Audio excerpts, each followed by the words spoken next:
Good morning to all of you. आप सभी का स्वागत है अनअकैडमी में। तो चलिए हम स्टार्ट करते हैं। जैसे सभी स्टूडेंट को पता है, अनअकैडमी भारत का सबसे बड़ा लर्निंग प्लेटफॉर्म बन के उभरा है एजुकेशन के क्षेत्र में। अगर आप अनअकैडमी से जुड़ते हैं तो प्लस सब्सक्रिप्शन के माध्यम से आपको अनलिमिटेड एक्सेस मिलेगा, लाइव और रिकॉर्डेड सेशन प्राप्त होंगे। और इसके साथ साथ हमारे इसी प्लेटफॉर्म में भारत के सबसे बेहतरीन एजुकेटर भी मिलेंगे। जैसे कि आप देख सकते हैं, ये सभी एजुकेटर से आप जुड़ के पढ़ाई कर सकते हो। उसके साथ साथ मेरा नाम देवी सिंह है। Indian economy, history optional, sociology optional, Indian polity and constitution, ये सारे सब्जेक्ट पढ़ाता हूँ।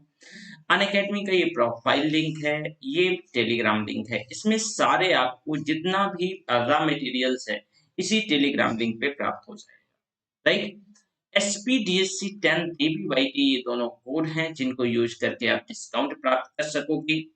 इसके साथ साथ इसमें से आप, जैसे आपके पास एक अपॉर्चुनिटी है सभी लर्नर्स को, तो ये आप रिपोर्ट भी अगर आपको रिपोर्ट भी कर सकते हैं किसी भी अगर कंटेंट या वीडियो के रिकॉर्डिंग, या फिर इसके साथ साथ इसमें से पर्टिकुलर इश्यूज जो कि क्लेम और प्राइस, मतलब प्राइस में क्लेम कर सकते हैं। अगर कोई मान लीजिए आपकी कुछ भी इशू आ रहा है, साथ ही साथ आप देखो कि in appropriate content using from in the description, तो ये सारा चीज आप यहाँ प्रॉपर रिपोर्ट कर सकते हैं। और दूसरी बात देखिए कि India most comprehensive UPSC test series जो कि हमारी आ चुकी है। ये जो प्रैक्टिस जब तक आप क्रैक नहीं कर पाओगे तब तक, मतलब ये जारी एक साइक्लिक मैनर पे होती है। प्रत्येक साल करीब इसमें से 80 से ज्यादा टेस्ट होंगे। इसमें से 20 जो 50 होंगे वो प्रीलिम्स टेस्ट होंगे, 20 फुल लेंथ टेस्ट होंगे, 12 सेक्शनल टेस्ट होंगे। कितने? 12। और 18 टेस्ट होंगे वो टॉपिक वाइज होंगे। और इसके बाद जब आप पीटी क्रैक कर लोगे तो 30 मेंस के टेस्ट होंगे। इसका जो वर्थ है करीब 30,000 के आसपास। और इसमें ये हमारे बेहतरीन एजुकेटर के माध्यम से सारा सब कुछ और तैयार करवाया गया है, एनालिसिस भी। साथ ही साथ इसमें से आप देखोगे कि ये एक बहुत बेहतरीन ऑफर है, और ये जो ऑफर है वो 13 ऑफ जून तक क्या हो जाएगा, रहेगा। और अगर इसके बाद अगर आप लेते हो तो फिर आपको ज्यादा।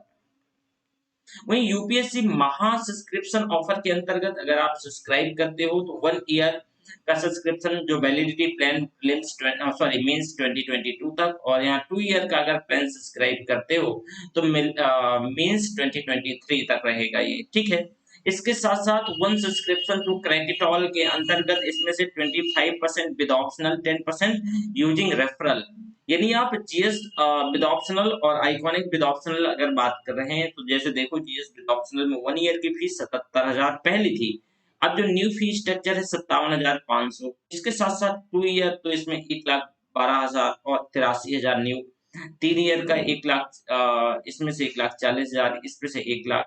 तो ये न्यू स्ट्रक्चर, ये पुराना फीस स्ट्रक्चर है, ये न्यू। इसी तरह iconic plus GS, iconic GS with optional में, तो यहाँ पे आप देख सकते हो ये पुराना फी स्ट्रक्चर है और ये न्यू फी स्ट्रक्चर है। राइट। इसके साथ साथ इसमें से ये भी है कि वैलिडिटी प्लान मैंने आपके साथ शेयर किया है कि भाई अगर आप 1 ईयर का सब्सक्राइब करते हो तो जिसकी वैलिडिटी मीन्स 2022 तक, 2 ईयर का सब्सक्रिप्शन लेते हो तो वैलिडिटी 2023 तक। एकदम हम सब ठीक है। ठीक है, सभी एकदम हम ठीक है। आप लोन भी ले सकते हो, लोन के लिए अप्लाई कर सकते हो। जो भी बच्चे, मान लीजिए बहुत सारे बच्चे हैं जो एक साथ पेमेंट नहीं कर सकते हैं, तो उनके लिए एक लोन की भी व्यवस्था है। ये नीचे आप देखो, ये एड्रेस है, और इस पे क्लिक करके इसे एड्रेस कॉपी करके आप इसमें अप्लाई कर सकते हो। लेकिन यहाँ मेरा कोड मांगेगा DBYT, तो वही कोड भी आप कतई ना भूलें। इसमें से जो लोन का है, प्रोसेसिंग फी इसमें से शून्य है, इंटरेस्ट रेट शून्य है, अप्रूवल 2 घंटे के अंदर, फ्लेक्सिबल टेन्योर इसमें से होगा, और बहुत कम पेपर वर्क, और कोई हिडन चार्ज नहीं है। दूसरा सबसे बड़ा हमारा अल्टीमेट जो सरप्राइज है आपको, कि अब जो बुक है हिंदी में भी 20 बुक्स आपको प्राप्त होगा, और इसमें से वर्थ 10,000 तक की है, free with 1 year subscription onward. Right. इसके साथ साथ इसमें 100% सिलेबस कवर किया जाएगा, highly structured for is of learning होगा। इसमें से हमारे बेस्ट एक्सपर्ट के माध्यम से क्रिएट किया जा रहा है प्रीवियस ईयर के क्वेश्चन पेपर, और इसमें से अपडेटेड करंट अफेयर्स और ये सारी चीजें होंगी। शिपिंग जो है ये फिजिकल फॉर्म में जुलाई के 3rd वीक से हिंदी वाली स्टार्ट हो जाएगी। Right.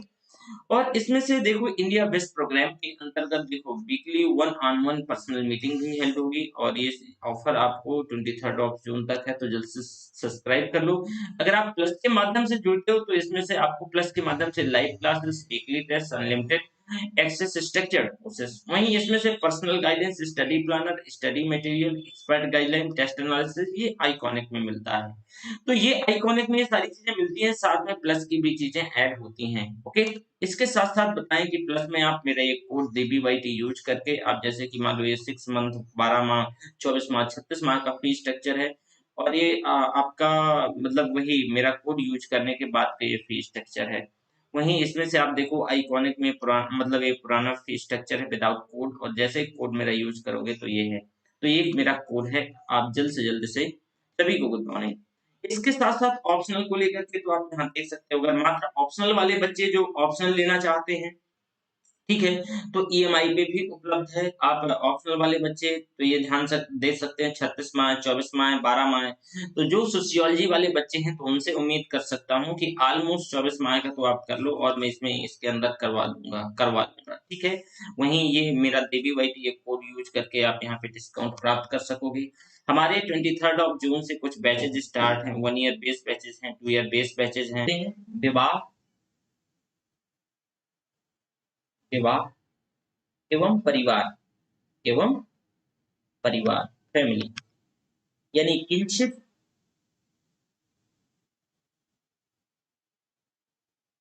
Kinship, marriage, marriage and family, and family, kinship, marriage and family.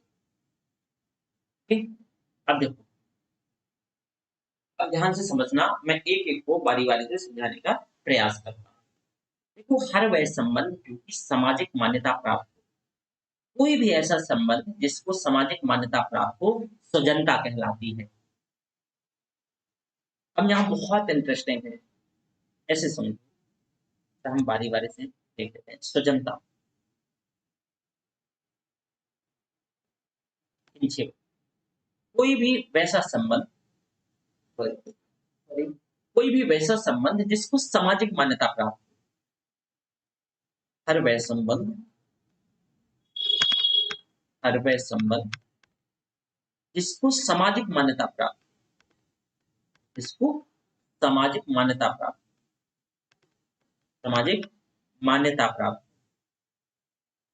मान्यता प्राप्त, प्राप्त, क्या कहते हैं भाई, उसको स्वजनता कहते हैं, स्वजनता कहलाती है, स्वजनता कहलाती है। स्वजनता के संदर्भ में जैविक संबंध की तुलना में सामाजिक मान्यता ज्यादा महत्वपूर्ण होती है। यानी जैविक संबंध की तुलना में जो स्वजनता है, इस सामाजिक मान्यता बहुत ज्यादा महत्वपूर्ण होती है। यदि दो लोगों के बीच जैविक संबंध ना भी हो, परंतु संबंध सामाजिक मान्यता प्राप्त हो, तब वे एक दूसरे के स्वजन कहलाएंगे। फॉर एग्जाम्पल ऐसे समझो, आप ऐसे समझो कि जैसे एक पिता और पुत्र के बीच जैविक संबंध होता है, और वह संबंध सामाजिक मान्यता भी प्राप्त होती है, तो यह स्वजन तो है ही, लेकिन वे एक दूसरे के स्वजन कहे जाएंगे। परंतु एक पति और पत्नी के बीच जैविक संबंध ना होने के बावजूद भी इसमें जो सामाजिक मान्यता प्राप्त है, सामाजिक मान्यता प्राप्त है, तो ये भी एक दूसरे के स्वजन कहलाएंगे, ये भी एक दूसरे के स्वजन कहलाएंगे। जैसे देखो, स्वजनता का तात्पर्य यहाँ से है, स्वजनता का मतलब कि भाई वो सारे संबंध जिसको सामाजिक मान्यता प्राप्त हुई हो, तो उसको स्वजनता कहा जाएगा, किनशिप कहा जाएगा। अब जैसे पति और पत्नी के बीच कोई जैविक संबंध नहीं होते हैं, जैविक मतलब बायोलॉजिकल संबंध नहीं होते हैं, जैसे कि उनका, उनकी पत्नी का कोई और डिसेंट हो सकता है, उनके हस्बैंड का कोई और डिसेंट हो सकता है। आफ्टर ऑल मैरिज के बाद वो क्या होते हैं, जुड़ते हैं एक साथ बैठते हैं, उनका शादी हो जाता है, तो उनका एक देखो सामाजिक मान्यता प्राप्त हो गई ना उन्हें, तो ये स्वजन कहलाएंगे। इनके बीच फिर भी जैविक संबंध नहीं है। वहीं दूसरा उदाहरण अगर कहें, जैसे पिता और पुत्र के बीच जैविक संबंध होता है, पिता और पुत्र के बीच बायोलॉजिकल रिलेशन होता है, जैविक संबंध होता है, और जैविक संबंध के साथ साथ उन्हें सामाजिक मान्यता भी प्राप्त है, तो भी स्वजन कहलाएंगे, किनशिप कहलाएंगे। अब स्वजनों को दो प्रमुख प्रारूपों में क्लासिफाई किया जा सकता है। जो स्वजन है इनको दो प्रमुख भागों में बांटा जा सकता है। एक तो विवाह मूलक होता है, एक समरक्त होता है। तो दो भागों में, एक विवाह मूलक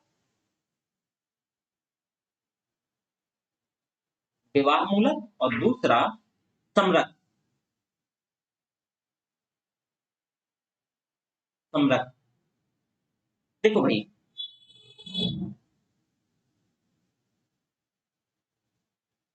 समरक्त वैसे स्वजन होते हैं जो कि एक दूसरे के साथ रक्त से संबंधित होते हैं।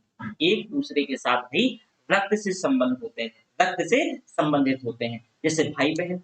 या दूसरे शब्दों में आप कैसे ऐसे कह लो कि ये एक दूसरे से वंशानुक्रम के आधार पे संबंधित होते हैं, बाई डिसेंट, यानी डिसेंट के आधार पे, वंशानुक्रम के आधार पे संबंधित होते हैं। जैसे पिता पुत्र, माता पुत्र, पिता पुत्री, ये सभी क्या होते हैं, ये समरक्त स्वजन होते हैं।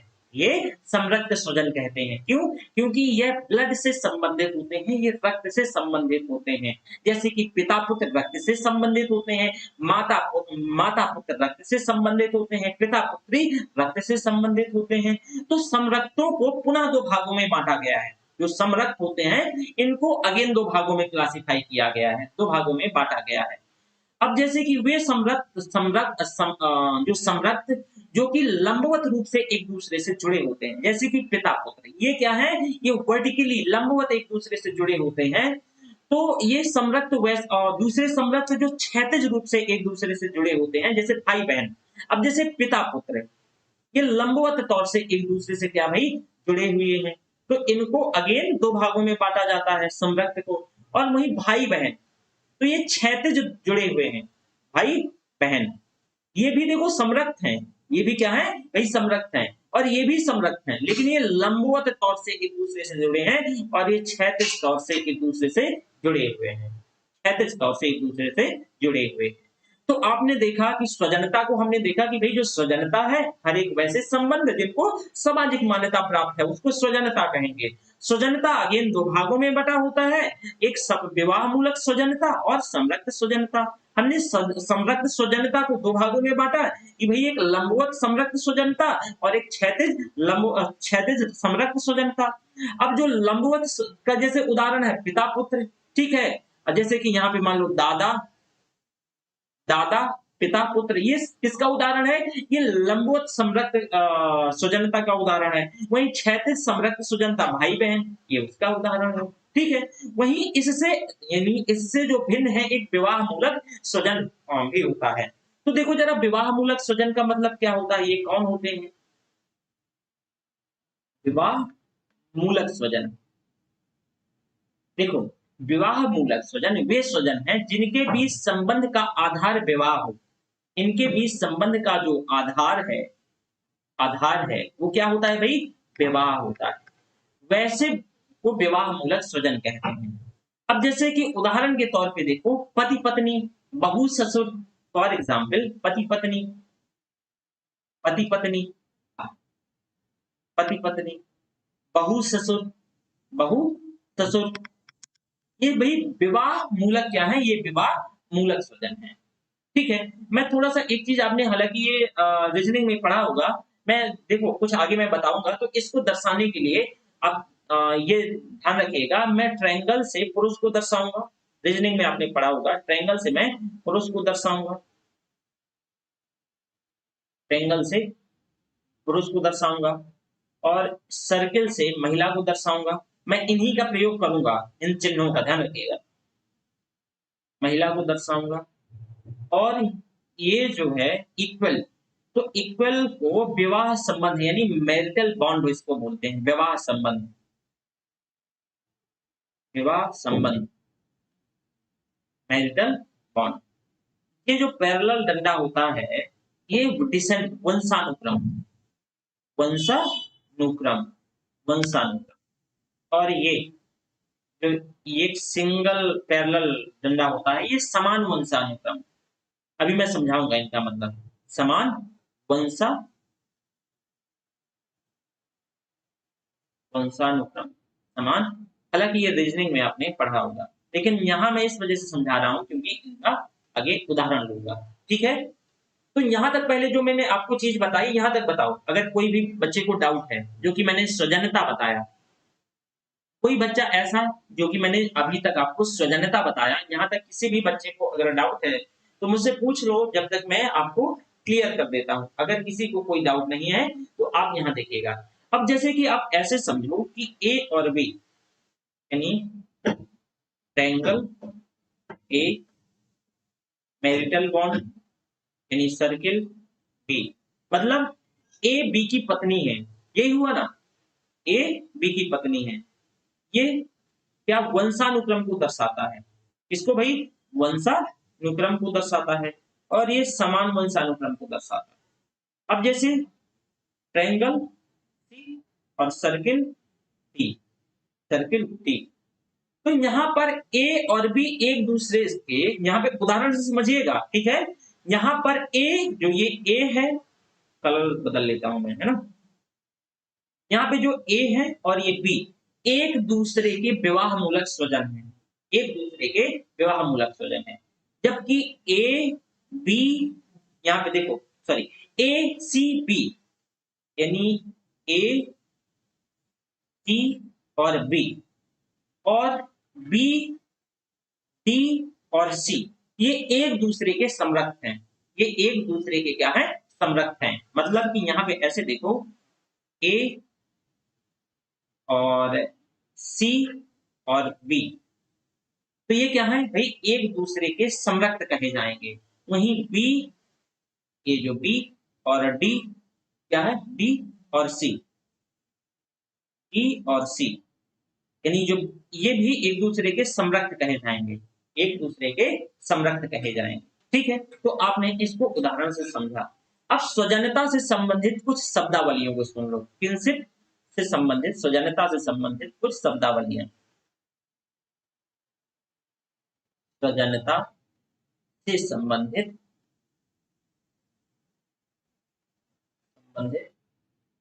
शब्दावलियां, शब्दावली, स्वजनता से संबंधित। अब देखो, प्रत्येक समाज में स्वजनों, जो स्वजन होते हैं, स्वजनों को संबोधित करने के लिए शब्दों का प्रयोग होता है प्रत्येक सोसाइटी में। परंतु अलग अलग समाज में इससे संबंधित जो व्यवस्थाएं हैं वो डिफरेंट डिफरेंट होती हैं, भिन्न भिन्न होती हैं। अब स्वजनता से संबंधित शब्दावलियों को दो प्रमुख प्रारूपों में क्लासिफाई किया जा सकता है, दो प्रमुख भागों में बांटा जा सकता है। एक वर्गात्मक शब्दावली है, एक वर्णात्मक शब्दावली है। क्या है भाई? एक वर्गात्मक शब्दावली, वर्गात्मक, वर्गात्मक शब्दावली, वर्गात्मक शब्दावली। दूसरी तरफ वर्णात्मक, वर्णात्मक शब्दावली, वर्णात्मक शब्दावली, वर्गात्मक और वर्णात्मक। अब देखो, वर्गात्मक पद्धति में कई अलग अलग प्रकार के स्वजन को एक ही समूह में रखकर उन सब के लिए एक ही शब्द का प्रयोग किया जाता है, और ऐसे शब्दों के प्रयोग के संबंध स्पष्ट नहीं हो पाता है। ठीक है, उसको वर्गात्मक शब्दावली के अंतर्गत रखा जाता है।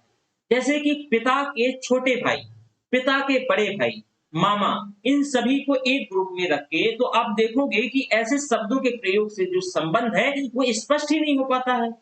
इनके लिए एक ही शब्द का प्रयोग होता है, अंकल। इनके लिए एक शब्द का प्रयोग किया जाता है, अंकल का। ठीक है, तो ये किसी वर्गात्मक शब्दावली है, वर्गात्मक शब्दावली है। इससे जो दूसरी तरफ वर्णात्मक शब्दावली होती है, मतलब वर्णात्मक शब्दावली में जैसे कि विभिन्न स्वजनों के लिए विभिन्न शब्दों का प्रयोग होता है। शब्द के लिए प्रयोग मात्र संबंध पूर्णता स्पष्ट हो जाता है। अब जैसे कि फॉर एग्जाम्पल, पिता के छोटे भाई के लिए चाचा शब्द का प्रयोग होता है, पिता के बड़े भाई के लिए ताऊ शब्द का प्रयोग होता है, माँ के भाई के लिए मामा शब्द का प्रयोग होता है। तो भारत में वर्णात्मक पद्धति का प्रयोग किया जाता है, लेकिन ब्रिटेन में चाहे पापा के बड़े भाई हो या पापा के छोटे भाई हो या फिर मामा हो या फूफा हो, सभी के लिए अंकल शब्द का ही प्रयोग किया जाता है, जो भी मतलब वेस्टर्न कंट्री है। तो आप देखोगे ये वर्गात्मक शब्दावली वर्गात्मक स्वजनता को संबोधित करता है। मतलब यहाँ आप देखोगे कि एक वर्ग में किसी का जो स्पष्ट मतलब यहाँ स्पष्टीकरण नहीं देखने को मिलता है, बल्कि जो वर्णात्मक शब्दावलियों में प्रॉपर हर एक व्यक्ति को यहाँ स्पष्टीकरण देखने को मिलता है, पूर्णतः स्पष्ट हो जाता है। उनके जो संबंध है, मात्र प्रयोग से आप संबंध को आइडिया लगा लेंगे, ठीक है। तो ये आप वर्णात्मक शब्दावली के अंतर्गत रखा जाता है। अब भारत में कुछ अन्य पारंपरिक समाज में भी कुछ स्वजन मुक्तता, जैसे पति पत्नी एक दूसरे को नाम से संबोधित नहीं करते हैं। आपने देखा होगा, मतलब बोलते हैं रम्मी के पापा, है ना। और वो हालांकि आजकल हस्बैंड, मतलब हस्बैंड जो है उनके नाम से पुकारने लगे हैं, लेकिन इससे पहले हस्बैंड भी नाम नहीं लेते थे। और ग्रामीण क्षेत्र में महिलाएं तो बिल्कुल भी नाम नहीं लेती थी, है ना। तो पिंटू के पापा, टिंकू के पापा, है ना, लल्ली की अम्मा, मतलब ऐसी नाम। तो यहाँ क्या होता है कि ये जो पारंपरिक समाज में कुछ स्वजन मुक्तया अपने पति पत्नी जैसे एक दूसरे का नाम नहीं लेते हैं, नाम से संबोधित नहीं करते हैं। वे एक दूसरे को अप्रत्यक्ष रूप से संबोधित करते हैं, और इसे अनुनामिता कहते हैं। इसको क्या कहते हैं? अनुनामिता कहते हैं, ठीक है। अनुनामिता मतलब इसको कोई नाम ही नहीं दिया जा रहा है, ठीक है। तो समझ में आया, जैसे कि किसी को अगर नाम से ना संबोधित किया जाए स्वजनता में, तो अनुनामिता कहलाता है, ठीक है। अब कुछ संबंध काल्पनिक भी होते हैं, यह वास्तव में उपस्थित नहीं होते हैं, जैसे कि महात्मा गांधी को बापू कहलाना। बापू, तो बापू का मतलब वो किसी के डिसेंट से संबंधित नहीं हो, ठीक है, जिनके भी बापू होंगे, लेकिन हम सभी के बापू हैं। तो ये कुछ संबंध काल्पनिक होते हैं, कुछ संबंध कल्पना से गढ़े गए होते हैं, काल्पनिक होते हैं, वास्तव में एग्जिस्ट नहीं होते हैं। जैसे कि मैंने आपको ये उदाहरण बताया, ठीक है। तो ये आपने देखा। तो ये कुछ शब्दावलियां हैं इससे संबंधित, ठीक है। अब वंशानुक्रम, अच्छा यहां तक बताओ, किसी भी बच्चे को कोई डाउट हो?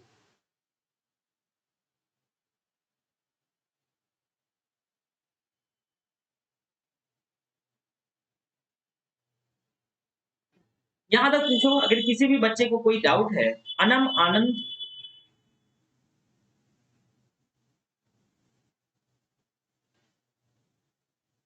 पक्का ना?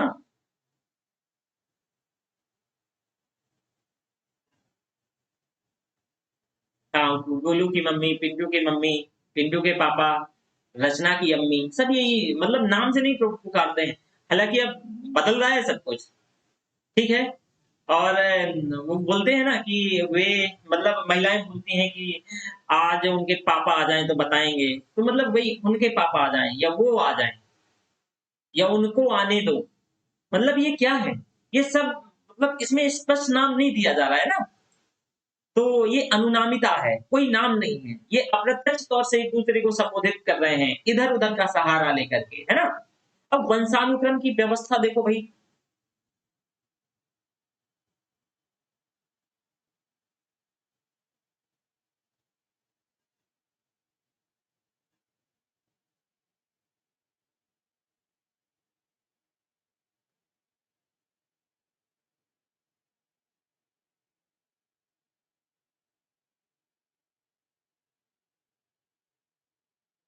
चलो, अब आपने देखा होगा कई बार जब मैटर हमारा कहीं बनने लगता है, तो हम आप से पहले स्टार्ट करते हैं ना। जब सारा सब कुछ आप और ये सारा शब्द, ऐसे शब्दों का प्रयोग करते हैं, भारी भरकम।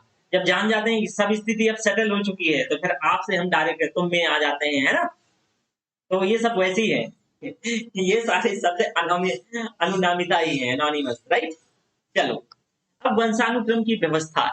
देखो, ये व्यवस्था न सिर्फ वंशावली निर्धारित करने की प्रक्रिया है, बल्कि उस प्रक्रिया को भी दर्शाता है जिसके माध्यम से संपत्ति और उपनाम का भी हस्तांतरण पीढ़ी दर पीढ़ी, यानी पीढ़ी, एक पीढ़ी से अगली पीढ़ी को होता है।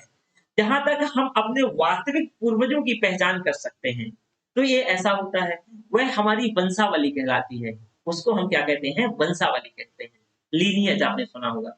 इसके बाद हम काल्पनिक को जाते हैं और उत्पत्ति का एक काल्पनिक आधार स्थापित करते हैं। उत्पत्ति के इस काल्पनिक बिंदु को गोत्र कहा जाता है। गोत्र आपने सुना होगा, जब पंडित जी बोलते हैं कि गोत्र क्या है भाई, गोत्र। तो आपने देखा होगा कि हम फले गोत्र के हैं, हम ये हैं वो हैं। तो ये गोत्र क्या है? तो दोबारा सुनो, देखो क्या होता है कि वंशावली का हम कैसे निर्धारण, और क्या कैसे कैसे निर्धारण, कैसी व्यवस्था है। तो यह व्यवस्था सिर्फ वंशावली निर्धारित करने की प्रक्रिया ही है, वंशावली, वंशानुक्रम। अब देखो, जहां तक हमें पता है, इस व्यवस्था के अंतर्गत इस प्रक्रिया उस चीज को दर्शाती है कि इसके माध्यम से, इस व्यवस्था के माध्यम से उपनाम और संपत्ति का हस्तांतरण पीढ़ी दर पीढ़ी क्या होता है, होता जाता है। और हम अपनी इसी व्यवस्था के अंतर्गत अपने पूर्वजों की पहचान भी करते हैं, पहचान कर सकते हैं। अब यही क्या है, वंशावली कहलाती है। अब देखोगे इसके उपरांत जब हम काल्पनिक हो जाएं, जब हम काल्पनिक हो जाते हैं, हमें फिर इसके बाद हमें 4-5 पीढ़ियों तक तो पता रहता है कि हमारे दादा का नाम ये, हमारे जैसे दादा का नाम एमपी सिंह, ठीक है, और हमारे परदादा का नाम जीपी सिंह, उनके बाद एसपी सिंह, मतलब ऐसे नाम रहे हैं। इसके बाद मुझे नहीं पता है, मतलब मुझे अपने दादा दादा के दादा तक का नाम पता है, ठीक है, MP Singh, GP Singh, SP Singh, इसके बाद उनका मुझे नाम नहीं पता है। अब जैसे कि अगर हम काल्पनिक हो जाएं और उत्पत्ति का एक काल्पनिक आधार स्थापित करें, तो उत्पत्ति के इसे काल्पनिक बिंदु को ही हम गोत्र कहेंगे। उत्पत्ति का जो एक काल्पनिक बिंदु स्थापित कर लें, उसी काल्पनिक बिंदु को हम क्या कहेंगे भाई, गोत्र कहेंगे। गोत्र, गोत्र बोलते हैं ना कि आप फले गोत्र के हैं, है ना। अब जैसे कि जनजातियों में इसे क्लैन कहते हैं, क्लैन। जनजातियों में यहाँ गोत्र नहीं बल्कि क्लैन कहा जाता है। वंशानुक्रम की व्यवस्था को दो प्रारूपों में क्लासिफाई किया जाता है, ठीक है। एक एक वंशीय व्यवस्था होती है, एक द्विवंशीय व्यवस्था होती है। एक वंशीय व्यवस्था में अभिभावकों में से मात्र एक ही पक्ष को वंशानुक्रम निर्धारित करने की प्रक्रिया में सामाजिक मान्यता दी जाती है। देखो जैसे मैंने आपको बताया था भाई कि जो अब वंशानुक्रम की जो व्यवस्था है, इसको हम दो प्रारूपों में चलो क्लासिफाई कर लो। एक एक वंशीय,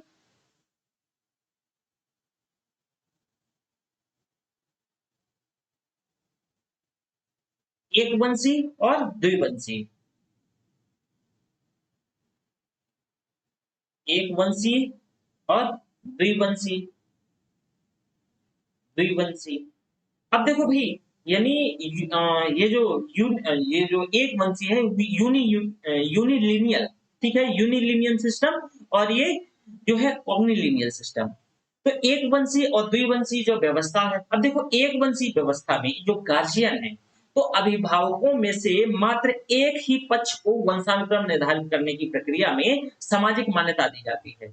वहीं अन्य पक्ष की उपेक्षा कर दी जाती है और इसे पुनः दो प्रारूपों में क्लासिफाई किया जाता है। अब एक पितृवंशी व्यवस्था होती है, एक मातृवंशी व्यवस्था होती है। ये एक वंशी का ही रूप होता है। पितृवंशी व्यवस्था में पिता के पक्ष को ही सामाजिक मान्यता दी जाती है। जब आप अपने गांव में होते हैं तो बोलते हैं कि अच्छा फलाने का लड़का है, रामदीन का लड़का है ना, बोलते हैं ना रामदीन का लड़का है, सुशांत किशोर का लड़का है, प्रशांत किशोर का लड़का है, मतलब उसके पिता के नाम से जानना है। पितृवंशी व्यवस्था में पिता के पक्ष को ही सामाजिक मान्यता दी जाती है और माता के पक्ष की उपेक्षा कर दी जाती है।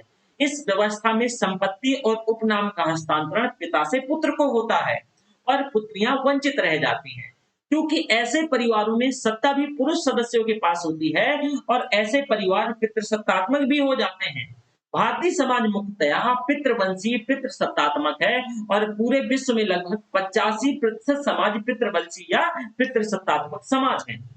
तो ये तो हो गया भाई पितृवंशी, क्या हो गया, पितृवंशीय समाज या पितृ पितृवंशी। दूसरा होता है मातृवंशीय, मातृवंशीय। देखो मातृवंशीय क्या होता है, मातृवंशीय वैसी व्यवस्था जिसमें संपत्ति और उपनाम का जो हस्तांतरण है माता से पुत्रियों को होता है, माँ से पुत्री को होता है।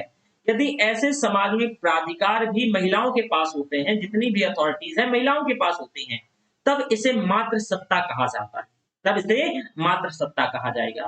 भारत में मेघालय के जैंतिया, गारो और खासी जनजातियां मातृवंशी हैं। ये जो जनजातियां हैं आपने खूब सुना होगा और यहाँ बहुत पॉपुलर क्वेश्चन यूपीएससी बनाता है। तो जो जैंतिया गारो हिल्स है ना, जो खासी हिल्स है, तो यहाँ जनजातियां रहती हैं, जैंतिया गारो यानी ट्राइब्स रहती हैं, ये मातृवंशी हैं।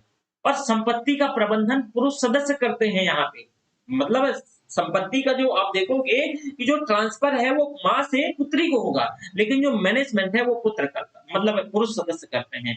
उन्हें स्पष्ट रूप से मात्र सत्तात्मक नहीं कहा जा सकता है, लेकिन खासी जनजाति में यदि पुत्री ना हो तब ऐसे में उन्हें एक पुत्री गोद लेनी होगी और पूरे विश्व के परिवारों में से 15% में कुछ ऐसे परिवार हैं जो कि मातृवंशी परिवार हैं। 15% पूरे विश्व के परिवारों में करीब मातृवंशी सत्ता या मातृवंशी परिवार है।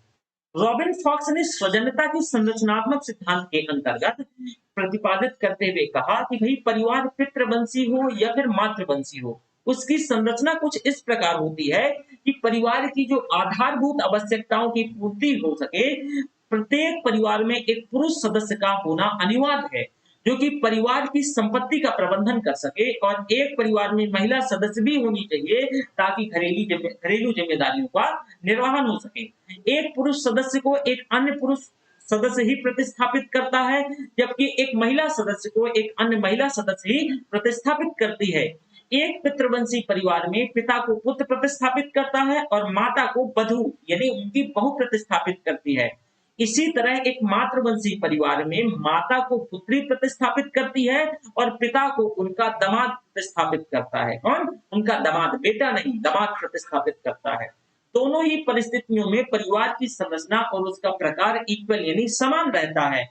तो ये क्या है भाई, एक वंशी परिवार के अंतर्गत पितृवंशी और मातृवंशी, और जो फॉक्स का जो विचार है, ये उनका अपना जो यानी जो रॉबिन फॉक्स है उनका विचार को भी मैंने समझाया। तो यहां तक बताओ अगर किसी भी बच्चे को कोई डाउट हो।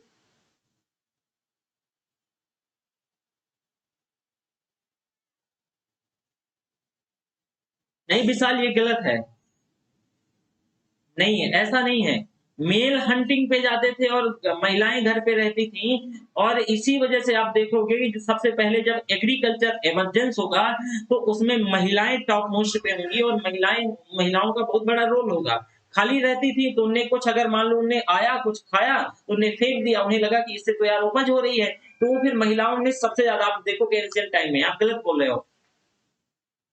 ठीक है, यहां तक कोई डाउट नहीं है।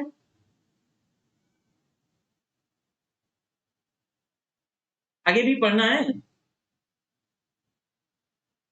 पॉलिटी की क्लास है यहीं पे आज 4 बजे, तो इसके बाद हम पॉलिटी करते हैं। ओके, इसके बाद हम पॉलिटी करते हैं।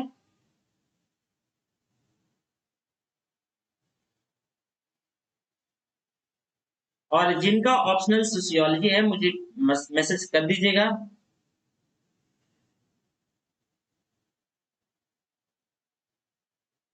वीडियो चल तो रहा है भाई, कहाँ नहीं चल रहा है। चलो ठीक है, बाय बाय। ठीक है, फिर मिलते हैं हम। लेटेस्ट वीडियो भाई, ये लेटेस्ट वीडियो है। बाकी की जो वीडियो है, जो भी है 8-10 जितनी भी क्लासेस हुई हैं, वो एक एग्जाम चैनल एग्जाम मेरी जी वहां पे मिल जाएंगी। ठीक है, जो नए बच्चे हैं उनके लिए मैसेज करना है तो मैं ऐड कर दूंगा।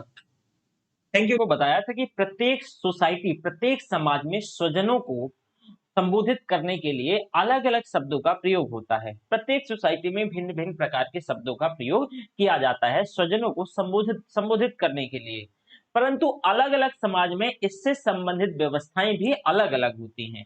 जैसे कि अगर हम स्वजनता से संबंधित शब्दावलियों को अगर बात करें, तो स्वजनता से संबंधित शब्दावलियों को हम दो भागों में क्लासिफाई कर सकते हैं।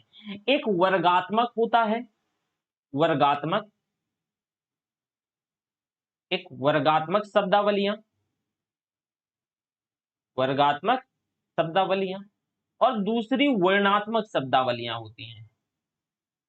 वर्णात्मक शब्दावलियां, वर्णात्मक शब्दावलियां। वर्गात्मक शब्दावलियां और वर्णात्मक शब्दावलियों में क्या डिफरेंसेस है, इसे समझने का प्रयास करो।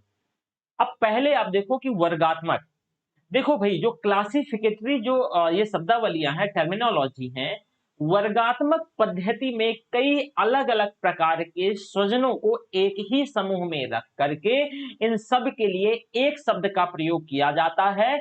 ऐसे को वर्गात्मक शब्दावलियों के अंतर्गत इसको रखा जाता है, या वर्गात्मक स्वजन कहा जाता है। मैंने क्या बताया कि भाई देखो, वर्गात्मक शब्द, वर्गात्मक पद्धति में, वर्गात्मक मेथड में, वर्गात्मक मेथड है यानी या शब्दावलियां, ठीक है। तो वर्गात्मक मेथड में अलग अलग स्वजनों को ही एक ही समूह में ही रख करके एक ही शब्द का प्रयोग किया जाता है। ऐसे शब्दों के प्रयोग से जो है संबंध वो स्पष्ट नहीं हो पाता है।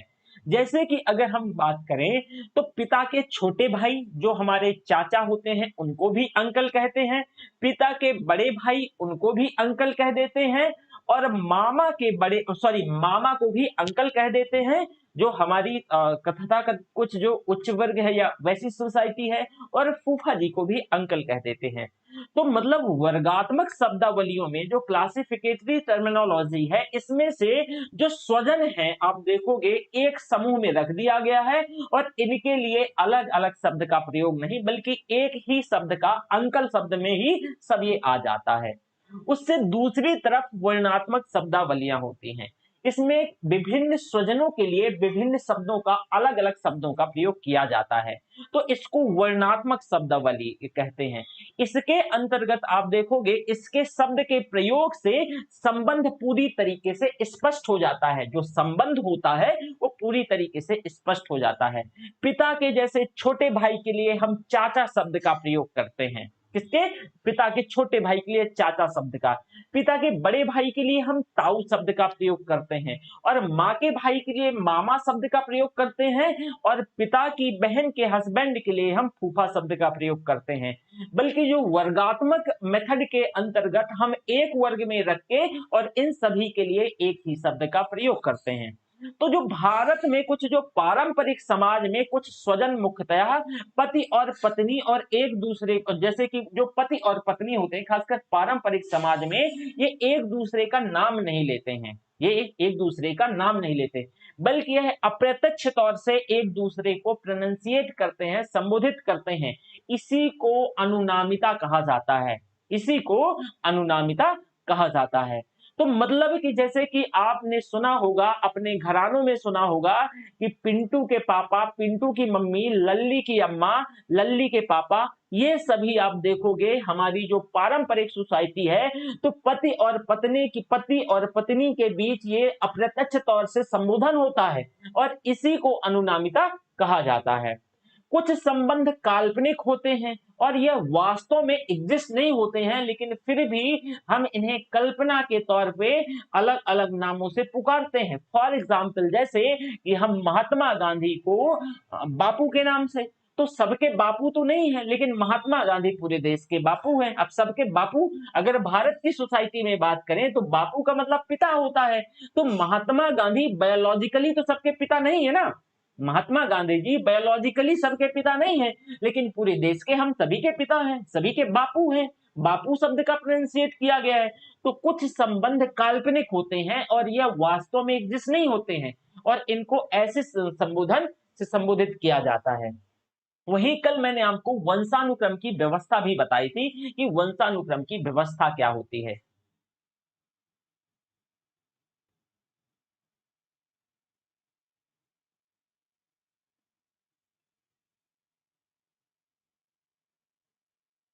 वंशानुक्रम की व्यवस्था, वंशानुक्रम की व्यवस्था। अब देखो, यह व्यवस्था ना सिर्फ वंशावली निर्धारित करने की प्रक्रिया को कहा जाता है, बल्कि इस प्रक्रिया को भी दर्शाता है जिसके माध्यम से संपत्ति का और उपनाम का हस्तांतरण पीढ़ी दर पीढ़ी होता रहता है। आप देखोगे संपत्ति का पिता से बेटे की ओर और वैसी उपनाम का भी हस्तांतरण पिता से बेटी की ओर होता है।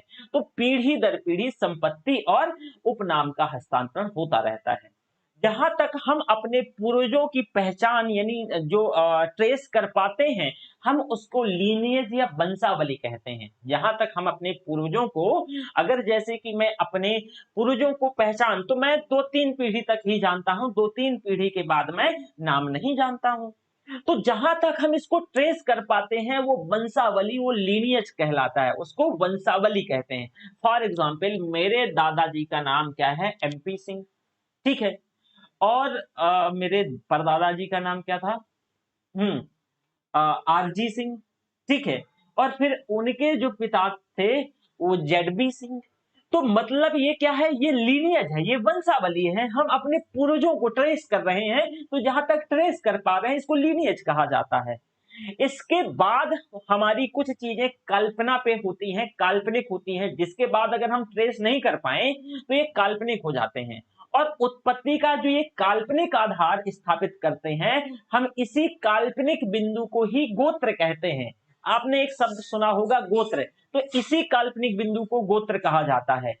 जनजातियों में इसी गोत्र को क्लैन नाम से प्रोनाउंसिएट करते हैं, क्लैन कहा जाता है, क्लैन। क्या भाई? क्लैन।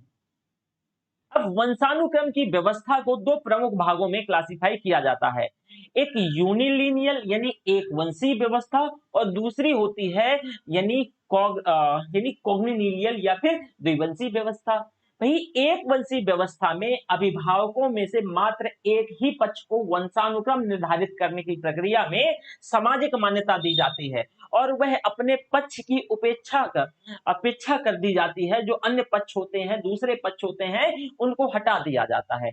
इसे पुनः ये जो लीनियज है, जो वंशानुक्रम का ये जो एक वंशी है, इसको अगेन दो भागों में बांटा जाता है, एक पितृवंशी व्यवस्था, एक मातृवंशी व्यवस्था। पितृवंशी व्यवस्था में पिता के पक्ष को सामाजिक मान्यता दी जाती है, और पिता के ही पक्ष की दूसरा जो माता का पक्ष होता है उसकी उपेक्षा कर दी जाती है। इस व्यवस्था के अंतर्गत संपत्ति और उपनाम का हस्तांतरण पिता से पुत्र की ओर होता है, और इस व्यवस्था में पितृसत्तात्मक व्यवस्था में पुत्रियां उपनाम और संपत्ति से वंचित रह जाती हैं। क्योंकि ऐसे परिवारों में सत्ता हमेशा पुरुष सदस्यों के पास होती है, तो ऐसे परिवार पितृसत्तात्मक भी हो जाते हैं, और भारतीय समाज में पितृवंशी या पितृसत्तात्मकता पूरे विश्व में लगभग 85% समाज पितृवंशी या पितृसत्तात्मक समाज है। वहीं इससे जस्ट अपोजिट दूसरी तरफ जो मातृवंशी व्यवस्था है, ये वैसी व्यवस्था है जिसमें संपत्ति और उपनाम का हस्तांतरण माता से पुत्रियों को यानी मां से बेटी को होता है। और यदि ऐसे समाज में अथॉरिटी भी महिलाओं के पास हो, तब इसको मातृसत्ता कहा जाता है, इसको मातृसत्तात्मक कहा जाता है।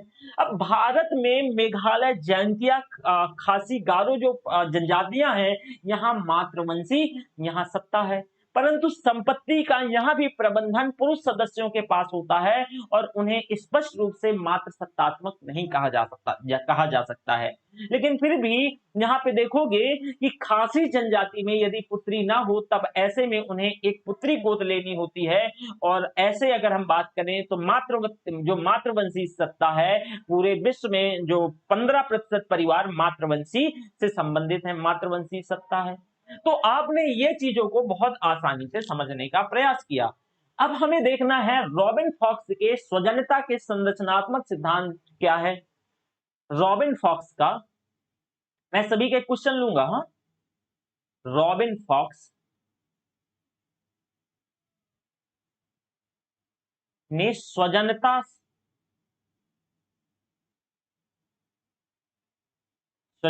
के संरचनात्मक स्वजनता के संरचनात्मक सिद्धांत के अंतर्गत अब देखो, ये रॉबिन फॉक्स जो हैं, अच्छा यहां तक जो भी मैंने समझाया, कल भी मैंने समझाया था, यहां तक मैं सभी को समझाया था।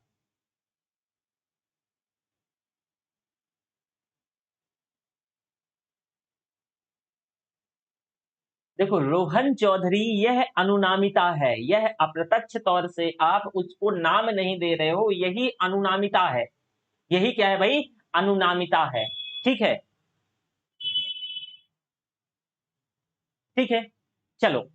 अब रॉबिन फॉक्स स्वजनता को क्या, देखो रॉबिन फॉक्स ने स्वजनता के संरचनात्मक सिद्धांत के अंतर्गत यह प्रतिपादित किया कि परिवार पितृवंशी हो या मातृवंशी हो, उसकी संरचना कुछ ऐसी होनी चाहिए, या सॉरी कुछ ऐसी होती है जो कि परिवार की आधारभूत आवश्यकताओं की पूर्ति कर सके। अब प्रत्येक परिवार में एक पुरुष सदस्य होना जरूरी है, अनिवार्य है, जो कि परिवार की संपत्ति का प्रबंधन कर सके। एक परिवार में महिला सदस्य भी होना जरूरी है या महिला सदस्य भी होनी चाहिए ताकि वह घरेलू जिम्मेदारियों को निभा सके। यह लिंग पर आधारित पारंपरिक श्रम व्यवस्था या श्रम विभाजन की व्यवस्था रही है। एक पुरुष सदस्य को एक अन्य पुरुष सदस्य प्रतिस्थापित करेगा और वहीं दूसरी महिला सदस्य को एक महिला सदस्य प्रतिस्थापित करेगी। तो यह पितृवंशी जो समाज है, पेट्रियार्की सोसाइटी में पिता पुत्र को प्रतिस्थापित करता है, और जो मातृवंशी समाज है यहाँ माता को वधु प्रतिस्थापित करती है। हमारी माँ को हमारी मतलब जैसे कि बात करें तो वधु उनकी क्या करेगी, प्रतिस्थापित करेगी। जबकि पिता को, अगर मातृवंशी समाज की बात करें तो यहाँ पिता को दामाद प्रतिस्थापित करता है, और दोनों ही परिस्थितियों में संरचना और इसका प्रकार समान रहता है। वहीं द्विवंशी व्यवस्था, देखो ये अपने रॉबिन फॉक्स का स्वजनता संरचनात्मक सिद्धांत आपने देखा। अब दूसरा हमें देखना है द्विवंशी व्यवस्था। ये वैसी व्यवस्था है जिनमें दोनों ही पक्षों को सामाजिक मान्यता प्राप्त होती है, और इस व्यवस्था में यह भी संभव है कि उपनाम दोनों में से किसी एक भी पक्ष से प्राप्त हो जाए, तो वह संपत्ति का हस्तांतरण भी किसी भी पक्ष में हो जाए। फॉर एग्जाम्पल कि आधुनिक परिवार द्विवंशी होते हैं, जो मॉडर्न फैमिली है वो द्विवंशी होते हैं। ऐसे परिवारों में उपनाम का महत्व क्या है, कम हो जाता है। यहाँ उपनाम बहुत ज्यादा महत्व नहीं रखता है। संपत्ति दोनों ही पक्षों से प्राप्त होती है। इसी प्रकार नाइजीरिया के याको जनजाति और प्रशांत महासागर के समोआ द्वीप पर जो निवास करने वाली जनजाति दोनों ही पक्षों को सामाजिक मान्यता देती है। और समोआ द्वीप पर निवास करने वाली जो जनजाति के पास ये विकल्प भी होता है कि वे दोनों ही अभिभावकों में से किसी भी अभिभावक से अपना वंशानुक्रम तय कर ले। ये उनके ऊपर मैटर करता है कि उसे वो जनजाति कैसे चुनती है। इसी तरह ब्राजील की साहा जनजाति में पुत्र को संपत्ति और उपनाम पिता से प्राप्त होते हैं, परंतु पुत्री को संपत्ति और उपनाम की प्राप्ति माता से होती है। तो यहाँ दोनों व्यवस्थाएं हैं कि देखो, पुत्र को जो पिता की संपत्ति है और उपनाम पिता वाली हो गई, और वहीं जो पुत्री है वो माता की संपत्ति और उपनाम हो गया। तो ऐसा भी होता है, ठीक है। अब संपत्ति के उत्तराधिकार से संबंधित कुछ परंपराएं देख लो। संपत्ति के, ये पूरा हैंड रिटन नोट्स मिल जाएगा, परेशान नहीं होना है ना। संपत्ति के उत्तराधिकार से संबंधित, सक्सेशन से, उत्तराधिकार से संबंधित कुछ परंपराएं,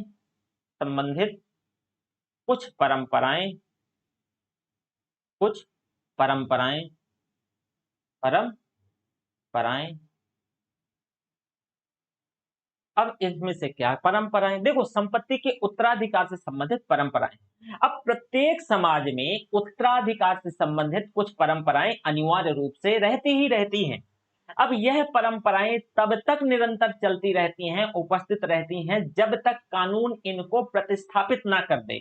जैसे अग्रजा अधिकार और कनिष्ठा अधिकार, ये दोनों ऐसी परंपराएं हैं, अग्रजा अधिकार और कनिष्ठा अधिकार, जो कि निरंतर उपस्थित रही हैं। जैसे कि मिताक्षरा और दाय भाग भी, ये दो अन्य परंपराएं हैं, दोनों चलती रहती हैं, जो भारत में हमेशा चलती रहती हैं, एग्जिस्ट करती हैं। देखो, अग्रजा अधिकार का मतलब है कि उत्तराधिकार की व्यवस्था जिसमें से संपत्ति का हस्तांतरण अभिभावकों से सबसे बड़ी संतान को हो, उसे अग्रजा अधिकार कहते हैं। अग्रजा, आपने सुना होगा अग्रजा अधिकार। परंपरा जो पुरानी सोसाइटी होती थी, आप चाहे रामायण या कोई भी उठा के देखना, महाभारत में, इनमें इनका कहीं ना कहीं उल्लेख देखने को मिलता है कि जो आप देखोगे, भले ही रामायण में जो राम को गद्दी तो रानी को मिलनी थी ना, और सक्सेशन भी तो उन्हीं को, वही तो उत्तराधिकारी थे, लेकिन एक्चुअल में उनके पिताजी दशरथ जी ने वो तो उनकी माँ से उन्हें कमिट कर रखा था, प्रॉमिस कर रखा था, है ना। तो क्या होता है कि अग्रजा अधिकार, इसमें उत्तराधिकार की जो व्यवस्था है, जो सक्सेसर है, उसमें संपत्ति का हस्तांतरण अभिभावकों में से सबसे बड़ी संतान को, सबसे जो बड़ी संतान है उसको मिलती है। और यदि समाज पितृवंशी हो तो यह तब संपत्ति का हस्तांतरण पिता से पुत्र की ओर होगा, सबसे बड़े पुत्र को होगा। अगर समाज मान लो पितृवंशी है तो यही सबसे जो बड़ा पुत्र है उसी को संपत्ति मिलेगा, संपत्ति का अधिकार उसी पर होगा, सबसे बड़े पुत्र को। अगर यही मातृवंशी समाज हो तब संपत्ति का हस्तांतरण माता से सबसे बड़ी पुत्री को होगा, मां से सबसे बड़ी बेटी को होगा। पारंपरिक तौर पर केरल के नंबूदरी ब्राह्मण पितृवंशी रहे हैं। फॉर एग्जाम्पल अगर बात करें तो पारंपरिक तरीके से जो नंबूदरी ब्राह्मण हैं केरल के, ये पितृवंशी रहे हैं और साथ ही वे ये अग्रजा अधिकार का कठोरता से पालन करते रहे हैं। उनमें पिता से संपत्ति का हस्तांतरण मात्र सबसे बड़े पुत्र को ही होता था, छोटे पुत्रों के साथ संपत्ति नहीं बांटी जाती थी। छोटे पुत्र संपत्ति से वंचित रह जाते थे और यह भी संभव था कि यदि छोटे बेटों का विवाह हो तो उनकी अपनी संतानें हों, तब ऐसे में संपत्ति के संदर्भ में विवाद उत्पन्न हो जाएगा। पहले तो छोटे बेटे थे सदी ही नहीं होती थी, उनकी छोटे बेटों की शादी नहीं होती थी, लेकिन अगर शादी हो जाए तो अब ये सब उनके बेटे हो गए, तो ये तो संपत्ति को लेकर के विवाद उत्पन्न हो जाएगा। तो छोटे पुत्रों को विवाह की अनुमति नहीं दी गई थी कि छोटे जो बेटे हैं नंबूदरी ब्राह्मण में केरल के, छोटे बेटों की शादी नहीं होती थी, उन्हें विवाह की अनुमति ही नहीं दी जाती थी। उनके जैविक आवश्यकताओं की पूर्ति के लिए यह सुनिश्चित किया जाता था कि वे नायर औरतों के साथ संबंध स्थापित कर सकते थे। नायर औरतों के साथ वह संबंध, ये वहां की सोसाइटी उनको अधिकार देती थी, क्योंकि यह नायर औरतों पर एक अन्याय होता था और उन्हें भी एक से ज्यादा नंबूदरी ब्राह्मणों के साथ संबंध स्थापित करने की अनुमति भी दी गई थी। यह संबंध सामाजिक मान्यता प्राप्त थे, ये जो मैंने आपको बताया ये सामाजिक मान्यता प्राप्त थे और उन्हें पति और पत्नी का दर्जा भी प्राप्त हो जाता था। ठीक है, जो उन्हें प्रॉपर पति और पत्नी का दर्जा भी प्राप्त होता था। अब ऐसे संबंधों में पितृत्व निर्धारण अत्यधिक कठिन है। अब सेक्सुअल ग्रेटिफिकेशन होगा तो ऑब्वियस है कि एक महिला के एक से ज्यादा हस्बैंड होंगे और वो भी मतलब इस हालात में तो जो उनका पितृत्व निर्धारण बहुत मुश्किल हो जाएगा। तो इसके चलते एक संतान पिता की संपत्ति पर दावा प्रस्तुत नहीं कर सकेगी। ऐसे नायर परिवारों में मामा का महत्व सर्वोच्च हो जाता है और ऐसी जो पारिवारिक व्यवस्था को मातुले कहते हैं। क्या कहते हैं? मातुले। ऐसी पारिवारिक व्यवस्था को मातुले कहा जाता है। तो आपको ये जो मैं पूरा उदाहरण समेत ये चीज बताया, यहां तक किसी भी बच्चे को अगर कोई डाउट है तो पूछो जल्दी से। अगर यहां तक किसी को डाउट नहीं है तो हम आगे बढ़ते हैं। मैं जब तक सभी के क्वेश्चन ले लेता हूं,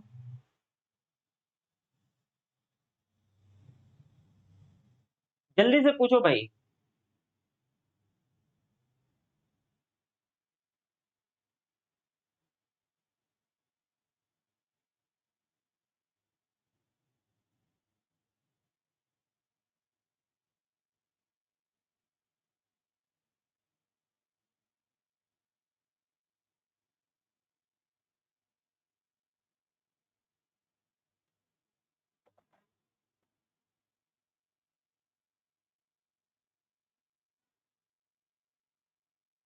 हाँ, क्वेश्चन बताओ। स्टार्टिंग का थोड़ा रिपीट करना है। कौन सा, मुझे पॉइंट करके बताओ, पॉइंट करके बताओ। ये एग्जाम्पल देना होगा आपको, ठीक है। जो मैंने आपको सारी चीजें बताई ये इसे सामाजिक मान्यता प्राप्त, ये सारी चीजें सामाजिक मान्यता प्राप्त संबंध थे। मैं जो चैप्टर है ये स्वजनता और उत्तराधिकार से संबंधित इश्यूज पढ़ा रहा हूं। स्वजनता और उत्तराधिकार से संबंधित और भाईचारा से संबंधित मैं टॉपिक सोशियोलॉजी में फर्स्ट पेपर के अंतर्गत आता है, पढ़ा रहा हूं।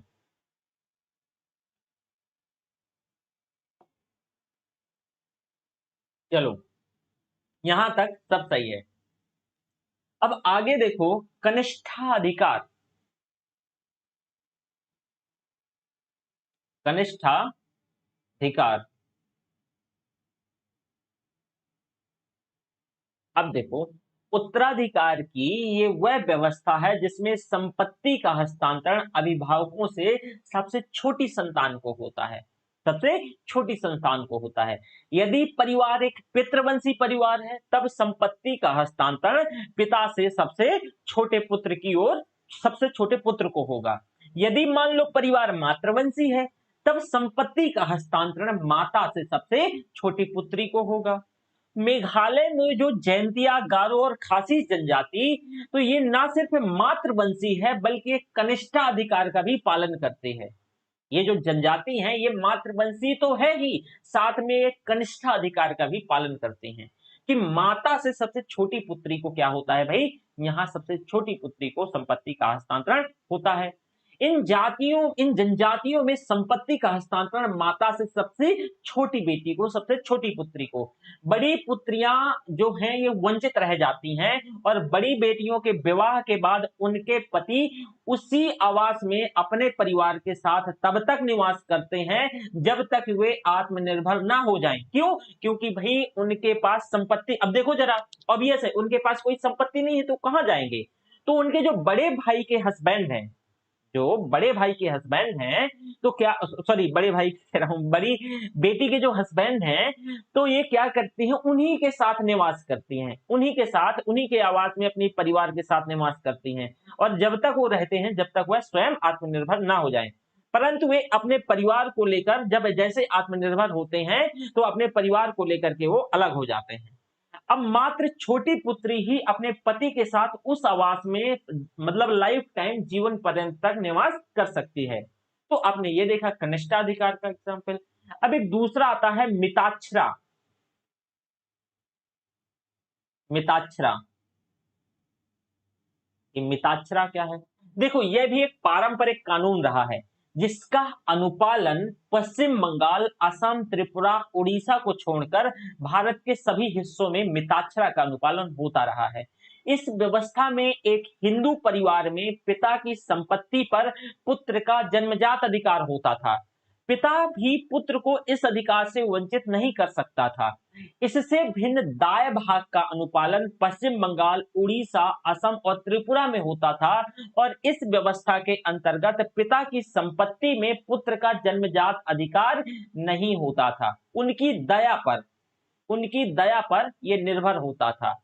अब यह पिता की इच्छा पर आधारित होता था कि पिता देगा संपत्ति या नहीं देगा। तो ये दाय भाग है और ऊपर वाला आपने देखा मिताक्षरा।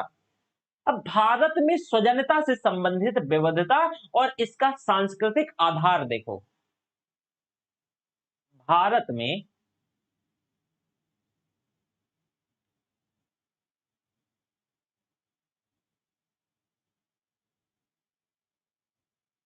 स्वजनता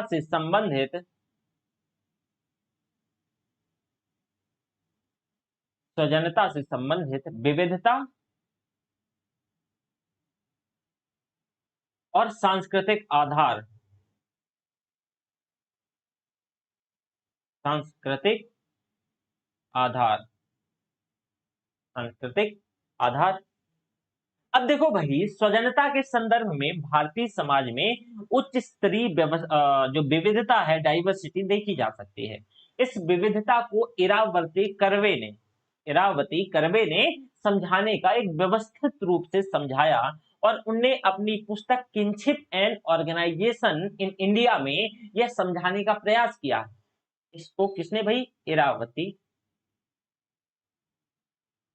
उनकी एक बुक है, इरावती करवे की एक बुक है। तो इन्होंने, इनकी एक पुस्तक है किनशिप ऑर्गेनाइजेशन इन इंडिया, तो इसमें इन्हें समझाने का प्रयास किया। इस पुस्तक को सर्वप्रथम 1953 में प्रकाशित किया गया और यह इस उद्देश्य से करवे ने पूरे देश को 4 अलग-अलग क्षेत्रों में बांटा और यह विभाजन उत्तर दक्षिण यानी पूर्व एवं मध्य क्षेत्र में किया गया। और इसका जो विभाजन का आधार है वो भौगोलिक नहीं था, यहाँ आधार करता था और विभाजन का यह आधार, सांस्कृतिक आधार जो है वो भाषा हुआ करते थे। उत्तरी क्षेत्र में उन भागों को सम्मिलित किया गया जिनकी भाषा पर संस्कृत का प्रभाव देखा गया, जो कि उत्तरी क्षेत्र में उन्हीं भागों को इसमें शामिल किया गया। और इस क्षेत्र में जम्मू कश्मीर, पंजाब, हरियाणा, हिमाचल, उत्तर प्रदेश के कुछ हिस्से शामिल किए गए। साथ ही साथ दक्षिण भारत में उन क्षेत्रों को सम्मिलित किया गया जिनकी भाषा पर द्रविड़ भाषा का प्रभाव देखा गया। इस क्षेत्र में तमिलनाडु, केरला, कर्नाटक, आंध्र प्रदेश, तो इनको शामिल किया गया। गैर जनजातीय क्षेत्रों को, इसमें से जो गैर जनजातीय क्षेत्र है वो शामिल रहे। पूर्वी क्षेत्रों में उन हिस्सों को बांटा गया इरावती करवे द्वारा जिनकी भाषा मुंडारी या मुनकमेर का प्रभाव था। किसे? मुंडारी या मुनकमेर। इसमें सभी उत्तर पूर्वी जो भी राज्य हैं, बिहार के कुछ हिस्से और पश्चिम बंगाल, आंध्र प्रदेश के जनजातीय क्षेत्र, ये सभी शामिल हो गए। अब मध्य क्षेत्र को संक्रमण का क्षेत्र कहा गया और इस क्षेत्र में संस्कृत द्रविड़ दोनों का प्रभाव था। इसमें से जैसे महाराष्ट्र, गुजरात, मध्य प्रदेश के कुछ हिस्सों को, इन सभी को सम्मिलित किया गया। तो विविधता और सांस्कृतिक आधार में करवे कहती हैं, करवे की उत्तरी क्षेत्र में स्वजनता बृहद रही है। जो उत्तरी क्षेत्र है, मैंने बताया 4 भागों में देश को बांट लिया, तो उत्तरी क्षेत्र में जो स्वजनता है वो बहुत बृहद रही है, जबकि दक्षिणी क्षेत्रों में जो स्वजनता है वो बहुत गहन रही है। करवे का मुख्य उद्देश्य मात्र उत्तरी और दक्षिणी क्षेत्र में ही स्वजनता से संबंधित विविधता को समझाने का था, परंतु यह पूरी प्रक्रिया में उन्होंने पूर्वी और मध्य क्षेत्र की विविधता को भी समझाया। करवे कहती हैं कि भाई उत्तरी क्षेत्र में आक्रमण और युद्ध जैसी संभावनाएं लगातार कायम रही। उत्तरी क्षेत्रों में लगातार जो आक्रमण है आते रहे, आक्रमण होते रहे, युद्ध भी होती रही। तो इसके कारण असुरक्षा का भाव हमेशा से बना रहा, असुरक्षा का भाव उच्च रहा। इसकी वजह से संबंध ऐसे लोगों के साथ स्थापित किए जाने लगे जो कि सुदूर क्षेत्रों में निवास करते हैं, जो दूर दूर तक रहते हैं। इसका प्रमुख उद्देश्य यह था कि भाई किसी भी प्रकार के आपातकाल में दूर दूर से मदद की क्या हो सके, प्राप्ति हो सके। इसके कारण कई परंपराएं उत्पन्न हुई और यही कारण है कि इस क्षेत्र में एक ही गांव में विवाह को और एक ही गोत्र में विवाह को और समुद्रों के बीच विवाह को बंद कर दिया गया, वर्जित कर दिया गया। मतलब क्या है? समुद्र मतलब भाई बहन के बीच में विवाह को, और जैसे कि बात करें वहां एक ही गांव में विवाह, अभी उत्तर भारत में कहाँ होता है एक ही गांव में विवाह है, मतलब वर्जित है। एक ही गोत्र में विवाह नहीं होता है ऐसा। देखो, इस वजह से इरावती कहती है कि भाई जो उत्तर भारत ना धान धान्य से भरा था, अब यहाँ लोग आसानी से आक्रमण कर रहे थे, तो यहाँ आसानी से आक्रमण हो रहा था, तो इन लोगों ने एक ऐसी व्यवस्था बनाई, उत्तर भारत के लोगों ने, कि भाई इनकी शादियां दूर दूर तक करने लगे, कि जब इन पे अटैक हो तो इनको हेल्प दूर दूर दूर से आने लगे। अब सब लोग ऐसी शादी करेंगे दूर दूर, तो इनको हेल्प मिलेगी ना दूर दूर से। तो इसी वजह से एक व्यवस्था करी गई कि भाई एक गांव में शादी संभव नहीं होनी चाहिए, एक गोत्र में शादी नहीं होनी चाहिए, और समुद्रों के बीच विवाह नहीं होनी चाहिए। समुद्रों के बीच विवाह वर्जित कर दिया गया। ठीक है, तो ये हुआ। अब साथ में अब देखो क्या है कि जो विवाह की प्रक्रिया में दोनों परिवार एक दूसरे से पूर्णतः अपरिचित हुआ करते थे, दूर दूर के थे ना, तो अपरिचित हुआ करते थे। क्योंकि एक पुत्री के लिए नए परिवार में तालमेल कर पाना, अपरिचित से अगर शादी, तो तालमेल कर पाना थोड़ा सा मुश्किल हो जाता है, कठिन हो जाता है।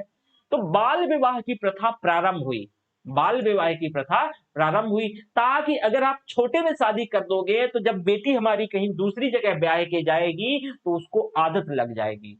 तो यही यही यही एक समझो कि कहीं ना कहीं बाल विवाह का उदय का एक कारण भी बनता है।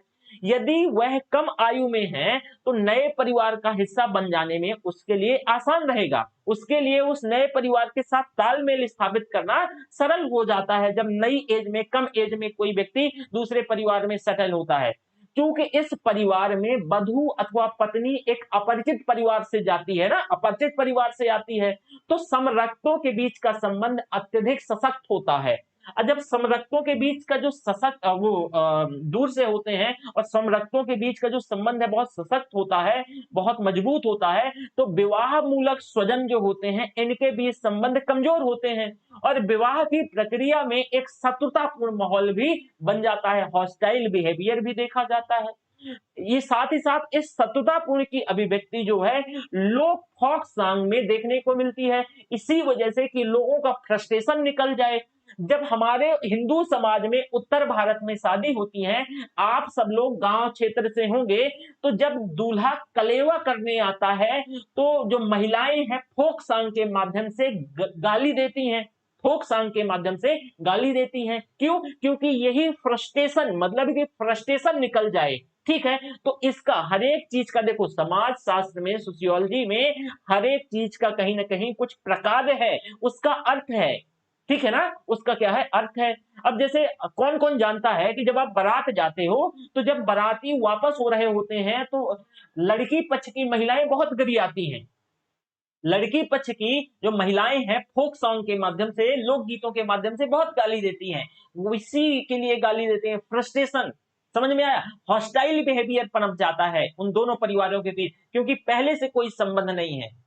ठीक है, तो यहां तक बताओ किसी भी बच्चे को अगर कोई डाउट है। अच्छा कौन कौन अच्छा जानते हैं आप? अच्छा, चलो छाया नामदेव जानती हैं, छाया नाम है ना।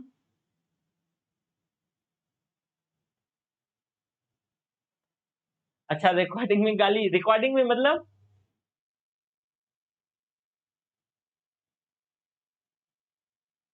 हर एक सोसाइटी में होता है।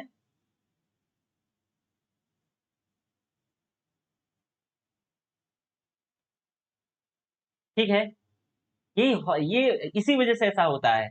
ठीक है ना, चलो इसके आगे समझना, अगर नहीं कोई डाउट होना तो पूछ लेना। तो रीजन है यार,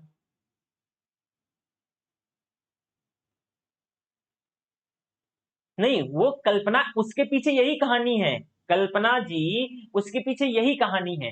क्या होता है देखो, जब लड़की आप ऐसे समझो कि जो लड़की है ये तो बता दिया कि भाई दूर से होती है, तो बाल विवाह का इमरजेंस का एक कारण ये भी है, बाल विवाह इमरजेंस का, जो बाल विवाह छोटी उम्र में महिला बच्चों की शादी होने लगी, तो एक कारण ये है कि आप अगर बच्चों को किसी घर में सेटल कर दो आसानी से, तो अगर बच्चों को सेटल कर दोगे तो धीरे धीरे उनकी आदत लग जाएगी, मतलब कठिनाई नहीं होगी, आसानी से सेटल हो जाएंगे। आपको याद होगा पहले क्या होते थे जो सेन, ठीक है, तो जब शादी हुआ करती थी पहले के जमाने में, आज तो सब कुछ चलने लगा है, फेसबुक और व्हाट्सएप और कम्युनिकेशन बहुत ज्यादा स्टेब्लिश हो गया है।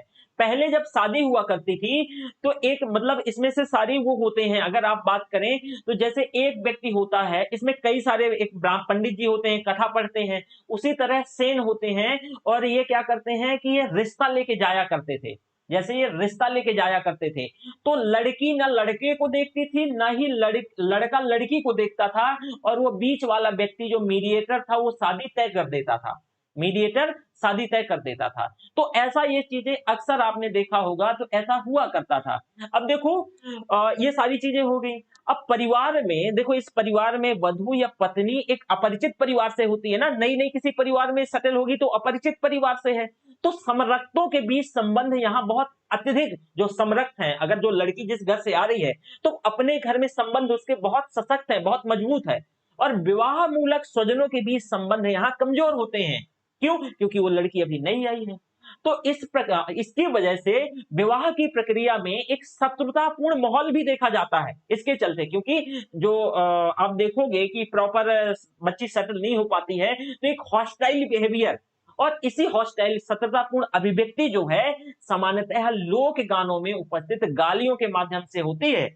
वही दक्षिणी क्षेत्र में ऐसे आक्रमण नहीं देखे गए, साउथ इंडिया में कहां जल्दी आक्रमण होते थे, तो साउथ इंडिया में दक्षिणी क्षेत्र में ऐसे आक्रमण नहीं देखे गए, तो किसी भी प्रकार के असुरक्षा का भी भाव नहीं था, वहां कोई समस्या नहीं थी, तो सुदूर क्षेत्रों के लोगों के साथ संबंध स्थापित करने में कोई विशेष कारण नहीं था, वो पास पास ही शादी कर लेते थे। अब स्वजनता गहन रही, इसी वजह से जो स्वजनता है, मतलब गांव गांव में ही शादी कर लिया, तो जो भाईचारा एकदम वहां क्या हो गई भाई, बहुत गहन हो गई। विवाह ना सिर्फ परिचित परिवारों में ही देखे गए, बल्कि यह परिवार एक ही क्षेत्र में हुआ करते थे और एक ही गांव में, वहां बाल विवाह की व्यवस्था नहीं थी। क्यों भाई बाल विवाह की व्यवस्था नहीं थी? अब आप समझो कि अगर मान लो कि मेरी शादी किसी जैसे कि आप हो, ऐसे समझो, ठीक है, मुझे तो विदा होके थोड़ी नहीं जाना है उत्तर भारत में, लेकिन मान लो कि कोई लड़की है और उसकी शादी किसी परिचित घराने में हो गई, वो पहले से उस घर जाती आती रही है, तो उसको सेटल होने में बहुत समस्या नहीं जाएगी ना। तो इस वजह से जब बहुत समस्या नहीं जाएगी, तो यहां फिर बाल विवाह क्या होगा, कम होगा, यहां बाल विवाह को ज्यादा बढ़ावा नहीं मिलेगा, यहां बाल विवाह को ज्यादा बढ़ावा नहीं मिलेगा, और पति और पत्नी के बीच संबंध उतने ही मजबूत होंगे, पहले से भी तो वो परिचित है ना, जितने की समरक्तों के बीच, भाई बहन के बीच और वैसे माँ बेटे के बीच और ऐसे संबंध होते हैं समरक्तों के बीच, उतने ही मजबूत होंगे, क्योंकि पहले से दोनों गैमीट क्या है, दोनों एक दूसरे को से परिचित हैं, जानते हैं। बल्कि उत्तर भारत में दूर दूर शादी तो समझने में 2 ही साल लग जाता था, है ना। अब ये जितने की संरचनों, सॉरी, ये सारी चीजें आपने देखा। अब परिवार एक दूसरे से यहाँ परिचित हैं, तो पुत्री के लिए नए परिवार के साथ तालमेल करना भी कठिन नहीं होगा, आसानी से हो जाएगा। क्योंकि मध्य क्षेत्र जो है ये संक्रमण का क्षेत्र रहा है और इस पर उत्तर और दक्षिणी क्षेत्र का दोनों का प्रभाव देखा जाता है। यही कारण है कि स्वजनता के संदर्भ में इस क्षेत्र पर उत्तरी और दक्षिणी दोनों क्षेत्रों का प्रभाव भी पड़ता है।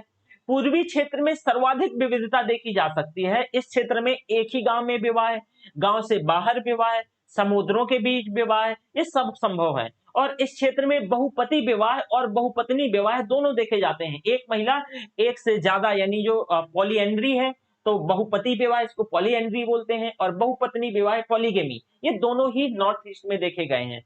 इस क्षेत्र में पितृवंशी व्यवस्था और मातृवंशी व्यवस्था दोनों ही देखी जा सकती है। और स्वजनता के संदर्भ में भारत इस वजह से बहुत विविधता मूलक है, बहुत विविधता व्यापक है। तो आपने ये सारी चीजें समझा जो इरावती कर्वे की स्टडी है। और यहां तक किसी भी बच्चे को अगर कोई डाउट है तो पूछो, अगर यहां तक कोई डाउट नहीं है तो हम आगे बढ़ते हैं। नहीं कल्पना, ऐसा नहीं है, ऐसा नहीं है।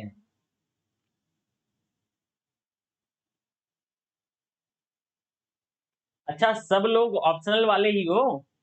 बताओ, इतना बच्चा बढ़िया ठीक ठाक ऑप्शनल में है, लेकिन कहाँ चले जाते हो आप लोग? बहुत इंटरेस्टिंग सब्जेक्ट है, बहुत ही इंटरेस्टिंग सब्जेक्ट है। और सेकंड पेपर उतना ही इंटरेस्टेड है। हाँ ठीक है, आज नोट्स डाल दूंगा। अभिषेक पांडे सब्सक्रिप्शन के लिए आप कितने साल का अभिषेक लेना चाहते हो? अभिषेक पांडे सब्सक्रिप्शन,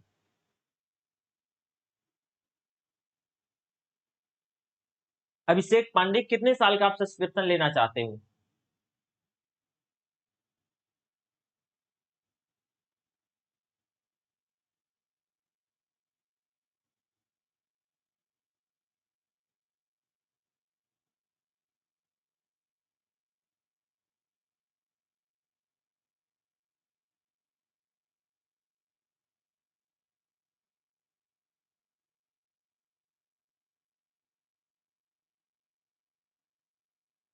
अच्छा, 2022 के लिए देखो, इसमें किसी बच्चे ने वो शेयर किया है, इसमें आप वो कर सकते हो, देखो ऊपर स्क्रीनशॉट ले लो, ठीक है?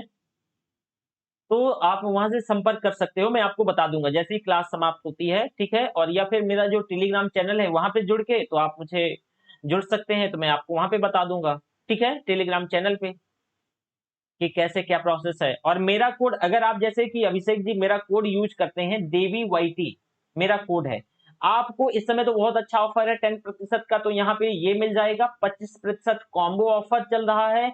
और इस ऑफर के साथ साथ बाकी मेरा जो असिस्टेंट, जो गाइड है, वो मैं करता रहूंगा, पर्सनली आपको गाइड करता रहूंगा, ठीक है? पर ही हाँ, मैं आज नोट्स कर दूंगा, ठीक है? नोट्स कर दूंगा मैं।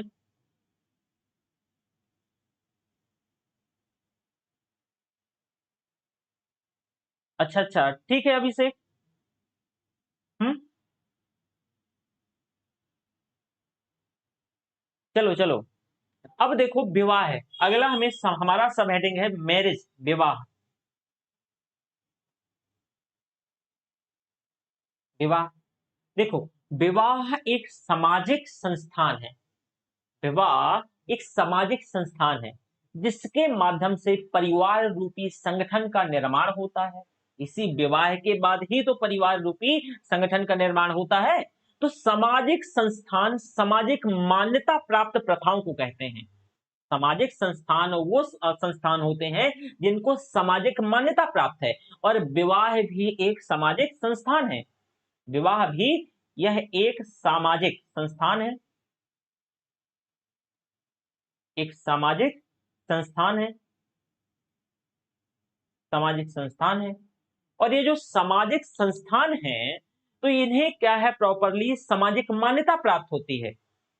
इनको सामाजिक मान्यता प्राप्त होती है। साथ ही साथ इनको सामाजिक मान्यताएं जो हैं, ये सामाजिक मान्यता क्या होती हैं, प्राप्त होती हैं। और इन्हीं को प्रथा कहते हैं, ठीक है? इन्हीं को क्या कहते हैं, प्रथा कहते हैं। विवाह सामाजिक मान्यता प्राप्त वह प्रथा है जिसके माध्यम से परिवार का निर्माण होता है और विवाह एक वैश्विक प्रक्रिया है। विवाह एक वैश्विक प्रक्रिया है। विवाह के संदर्भ में विधियां, कर्मकांड समान नहीं है। ये भिन्न भिन्न समाजों में, भिन्न भिन्न अलग अलग समाजों में अलग अलग है। विवाह को अलग अलग दो रूपों में देखा जा सकता है। विवाह को अलग अलग दो रूपों में देखा जा सकता है। फॉर एग्जाम्पल, हिंदुओं में विवाह को एक पवित्र बंधन माना जाता है। जो हिंदुओं में मैरिज है, ये एक पवित्र बंधन है, 7 जन्मों का रिश्ता माना जाता है। तो चूंकि यह एक पवित्र बंधन है, तो इसको तोड़ना आसान नहीं है, इसको तोड़ा नहीं जा सकता है, क्योंकि पवित्र बंधन को तोड़ा नहीं जा सकता। वहीं पारंपरिक तौर पर हिंदुओं में विवाह विच्छेद की व्यवस्था भी नहीं थी। तो जब विवाह विच्छेद की व्यवस्था नहीं थी, तो ऑब्वियस इसको तोड़ पाना और मुश्किल है। तो आज भी देखोगे कि जो हिंदुओं में पारंपरिक सोसाइटी है, वो पारंपरिक सोसाइटी कहीं ना कहीं उसमें से जो विवाह विच्छेद की प्रक्रिया बहुत जटिल हो जाती है। देखो, हमारा कोर्ट प्रॉपर ये तलाक के लिए प्रॉपर प्रोसेस है, लेकिन कहीं ना कहीं अब हम समाज से बंधे हुए हैं। कोई भी व्यक्ति समाज का हिस्सा होता है। अब जब वो व्यक्ति समाज का हिस्सा होता है, तो समाज के नियम कानून को फॉलो करना होता है। तो आपने देखा कई बार महिलाएं चाह कर भी तलाक नहीं हिंदुओं में ले सकती हैं। हिंदू सोसाइटी में चाह कर भी तलाक नहीं ले सकती। क्यों? क्योंकि हिंदू में जो विवाह है, वो एक मतलब पवित्र रिश्ता है, ये कोई संबंध नहीं है। इस वजह से विवाह विच्छेद की जो व्यवस्था पहले पारंपरिक समाज में नहीं थी, अब है तो बहुत कठिन है। वहीं विवाह को अब देखो, जैसे मुसलमान और ईसाइयों की बात करें दूसरी तरफ, और जनजातियों समूहों की बात करें, तो यहाँ विवाह को एक कॉन्ट्रैक्ट माना गया है, एक संविदा माना गया है, एक अनुबंध माना गया है। तो यहाँ विवाह विच्छेद की व्यवस्था सामान्य रूप से उपस्थित रहती है, आसानी से तलाक लिया जा सकता है। इसी वजह से इस्लाम में आपने देखा कि इससे पहले आप 3 बार तलाक तलाक तलाक प्रोनाउंसिएट कर देते थे, तो तलाक हो जाता था। तो क्यों? क्योंकि भाई ये कॉन्ट्रैक्ट है। इस्लाम में, ईसाइयों में, जनजातियों में जो विवाह की व्यवस्था है, ये पवित्र रिश्ता नहीं, बल्कि यह एक अनुबंध, एक कॉन्ट्रैक्ट माना जाता है। और कॉन्ट्रैक्ट को तोड़ना पवित्रता की अपेक्षा आसान होता है। तो विवाह को परिभाषित करते हुए वेस्टरमार्क कहते हैं कि भाई यह कर्मकांडी मान्यता प्राप्त एक पुरुष और महिला के बीच का संबंध है, जिसको कर्मकांडीय मान्यता प्राप्त है, जिसमें न सिर्फ पति पत्नी साथ रहते हैं, बल्कि एक दूसरे पर स्पष्ट यौन अधिकार भी प्राप्त हो जाता है, यौन अधिकार भी मिलता है। और यह एक ऐसा संबंध है जो कि प्रजनन की प्रक्रिया के बाद भी निरंतर जारी रहता है। वहीं एक और समाजशास्त्री हैं पॉल बोहनॉन, ये कहते हैं कि भाई विवाह एक सामाजिक व्यवस्था है जो कि दो या दो से ज्यादा या दो या दो से मतलब ये बोल रहे हैं कि दो या दो से ज्यादा या भिन्न लिंग के लोगों के एक दूसरे के साथ घरेलू या स्वजनता का अधिकार प्राप्त करती है। और यहाँ घरेलू अधिकार, घरेलू जिम्मेदारियों में जो सहयोगात्मक जो एक रवैया है, सहयोग के अधिकार को भी संबोधित किया जाता है। जबकि स्वजनता का अधिकार प्रजनन के अधिकार को संबोधित किया जाता है, जो स्वजनता का अधिकार यहाँ प्रजनन के अधिकार से प्राप्त होता है। ठीक है, ये पॉल बुहनान कह रहे हैं।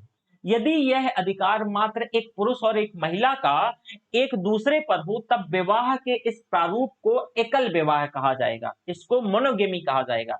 मानो, ऐसे समझो कि अगर मान लो ये जो अधिकार है एक पुरुष का एक महिला का, एक पुरुष पर एक महिला का और महिला का एक पुरुष पर, यानी ये एक दूसरे पर हो, तब यह विवाह के एक प्रारूप को एकल विवाह या फिर मोनोगेमी कहेंगे।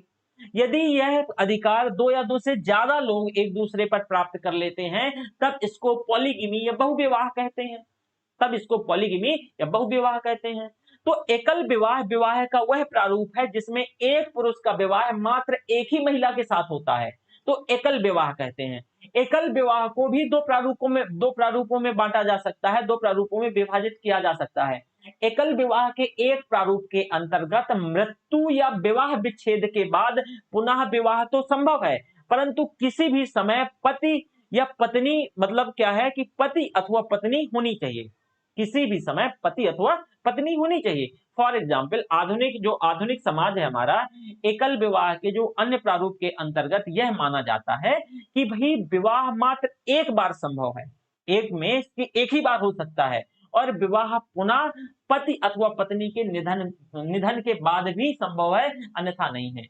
तो मतलब एकल विवाह में क्या है कि आप अगर पति पत्नी हैं तो भी एक बार आप विवाह कर सकते हो, और ये संभव है कि अगर जो दूसरी प्रकार का कि अगर इसमें से पति या पत्नी कोई एक ना हो तभी संभव है। तो पारंपरिक हिंदू समाज में हिंदू महिलाओं पर यही व्यवस्था लागू हुआ करती थी एकल विवाह की, कि तभी वो दूसरा विवाह कर सकती थी, जब मतलब कर सकते थे जब उनकी मतलब वाइफ ना हो या खत्म हो गई हो या मृत्यु हो गई हो। तो ये तो एकल विवाह का फॉर्मेट है। वहीं बहुविवाह विवाह का वह प्रारूप है जिसमें पति अथवा पत्नी दोनों ही एक से ज्यादा मतलब जो रिलेशन रख सकते हैं। यदि पत्नी एक से ज्यादा हो तब इसे बहुविवाह मान लो, ऐसे बहुविवाह के अंतर्गत कहा जाता है यह विवाह का वैसा प्रारूप है, वैसा फॉर्मेट है जिसमें पति या पत्नी दोनों ही एक से ज्यादा हो। मान लो एक हस्बैंड की दो पत्नियां हो या एक पत्नी की दो हस्बैंड हो। तो मान लो कि यदि पति एक से ज्यादा हो, एक पत्नी के पति एक से ज्यादा हो, तब बहुपति विवाह या पॉलीएंड्री कहा जाएगा। उदाहरण स्वरूप केरल के नायर जो समाज है, मैंने आपको बताया था कि केरल का जो नायर समाज है, केरल में नायर महिलाओं को मतलब कई हस्बैंड रख सकती हैं। जो केरल में नायर है कई हस्बैंड रखा जा सकता है। इससे भिन्न यदि पत्नियां एक से ज्यादा हो भी सकती हैं, तो इसे बहुपत्नी विवाह या पॉलीगमी कहेंगे। फॉर एग्जाम्पल मुसलमानों में तो आपने देखा एक से अधिक पत्नियां रखने का अधिकार है और रखते भी हैं।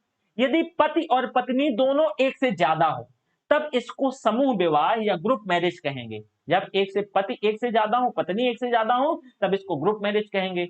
नीलगिरी जो हिल्स है, नीलगिरी पर्वत है, उस पर निवास करने वाली एक जनजाति है टोडा। तो टोडा जनजातियों में कई भाई होते हैं एक साथ कई महिलाओं से विवाह कर लेते हैं, और वह महिलाएं एक दूसरे की बहनें भी हो सकती हैं या अलग भी हो सकती हैं, और वो कई भाइयों से शादी कर लेती हैं। तो इस प्रकार के विवाह में मातृत्व निर्धारण तो संभव है, माता का तो पता चल जाएगा, लेकिन पिता का निर्धारण कठिन हो जाता है। ग्रुप मैरिज में पिता का निर्धारण तो कठिन हो जाएगा। अब पितृत्व निर्धारण के उद्देश्य से इस जनजाति में तीर कमान का अनुष्ठान आयोजित किया जाता है। तीर कमान अनुष्ठान, वह भाई जो कि इस अनुष्ठान की जिम्मेदारी लेता है सभी बच्चों का पिता कहलाता है। जो भी तीर कमान का ये जिम्मेदारी लेगा वही सभी बच्चों का पिता कहलाएगा। ठीक है, ये टोडा जनजातियों में होता है बहुविवाह, जो ग्रुप मैरिज में होता है। यहां तक किसी बच्चे को कोई डाउट हो तो पूछ लो। यहां तक अगर किसी बच्चे को डाउट है तो पूछ लो, अगर यहां तक किसी को डाउट नहीं है तो हम आगे बढ़ सकते हैं, लेकिन जल्दी से पूछो।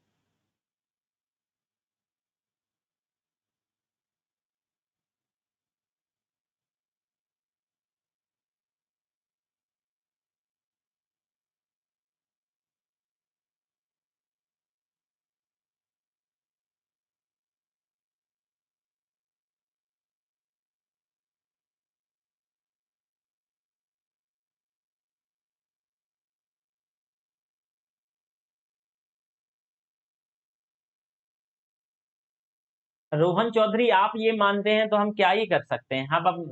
हम अपना देखो सोशियोलॉजी पढ़ा रहे हैं, हम हमारे कोई मत नहीं है। मैं बार बार बोल रहा हूं, मैं अपना कोई मत नहीं दे रहा हूं सोशियोलॉजी के अंतर्गत, तो ये ध्यान रखना। ना ये किसी से बताना सब ऐसा बोल रहे थे, तो ये मेरा कोई मत नहीं है, ध्यान रखना। ओके,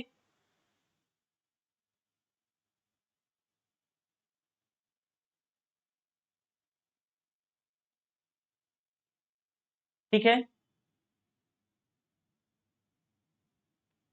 अब देखो, ये तीर कमान अनुष्ठान हो गया ना। इस तीर कमान अनुष्ठान के बाद अब वही पिता होगा जो तीर कमान अनुष्ठान को क्या होगा, वो प्रॉपर वो जीतेगा। अब देखो, यह इस बात का प्रमाण है कि सामाजिक मान्यताएं जैविक आधार से ज्यादा महत्वपूर्ण होती हैं। जो सामाजिक मान्यताएं हैं वो जैविक आधार से ज्यादा महत्वपूर्ण होती हैं। तो विवाह से संबंधित कुछ सामान्य नियम हैं। विवाह से संबंधित कुछ सामान्य नियम हैं। अब क्या क्या नियम है? अब देखो, विवाह से संबंधित नियमों की बात करें तो विवाह एक वैश्विक सामाजिक संस्थान है। विवाह के संदर्भ में एक ऐसे वैश्विक नियम नहीं है जो कि प्रत्येक सोसाइटी में, प्रत्येक समाज में लागू हो, परंतु कुछ ऐसे सामान्य नियम विवाह से संबंधित रहे हैं जो कि किसी न किसी प्रारूप में प्रत्येक समाज में ये उपस्थित होते हैं। जैसे कि विवाह के संदर्भ में एक वैश्विक नियम यानी निकटाभिगमन से संबंधित रहा है। निकटाभिगमन यानी यह वैश्विक रूप से वर्जित रहा है। ये वैश्विक रूप से वर्जित रहा है।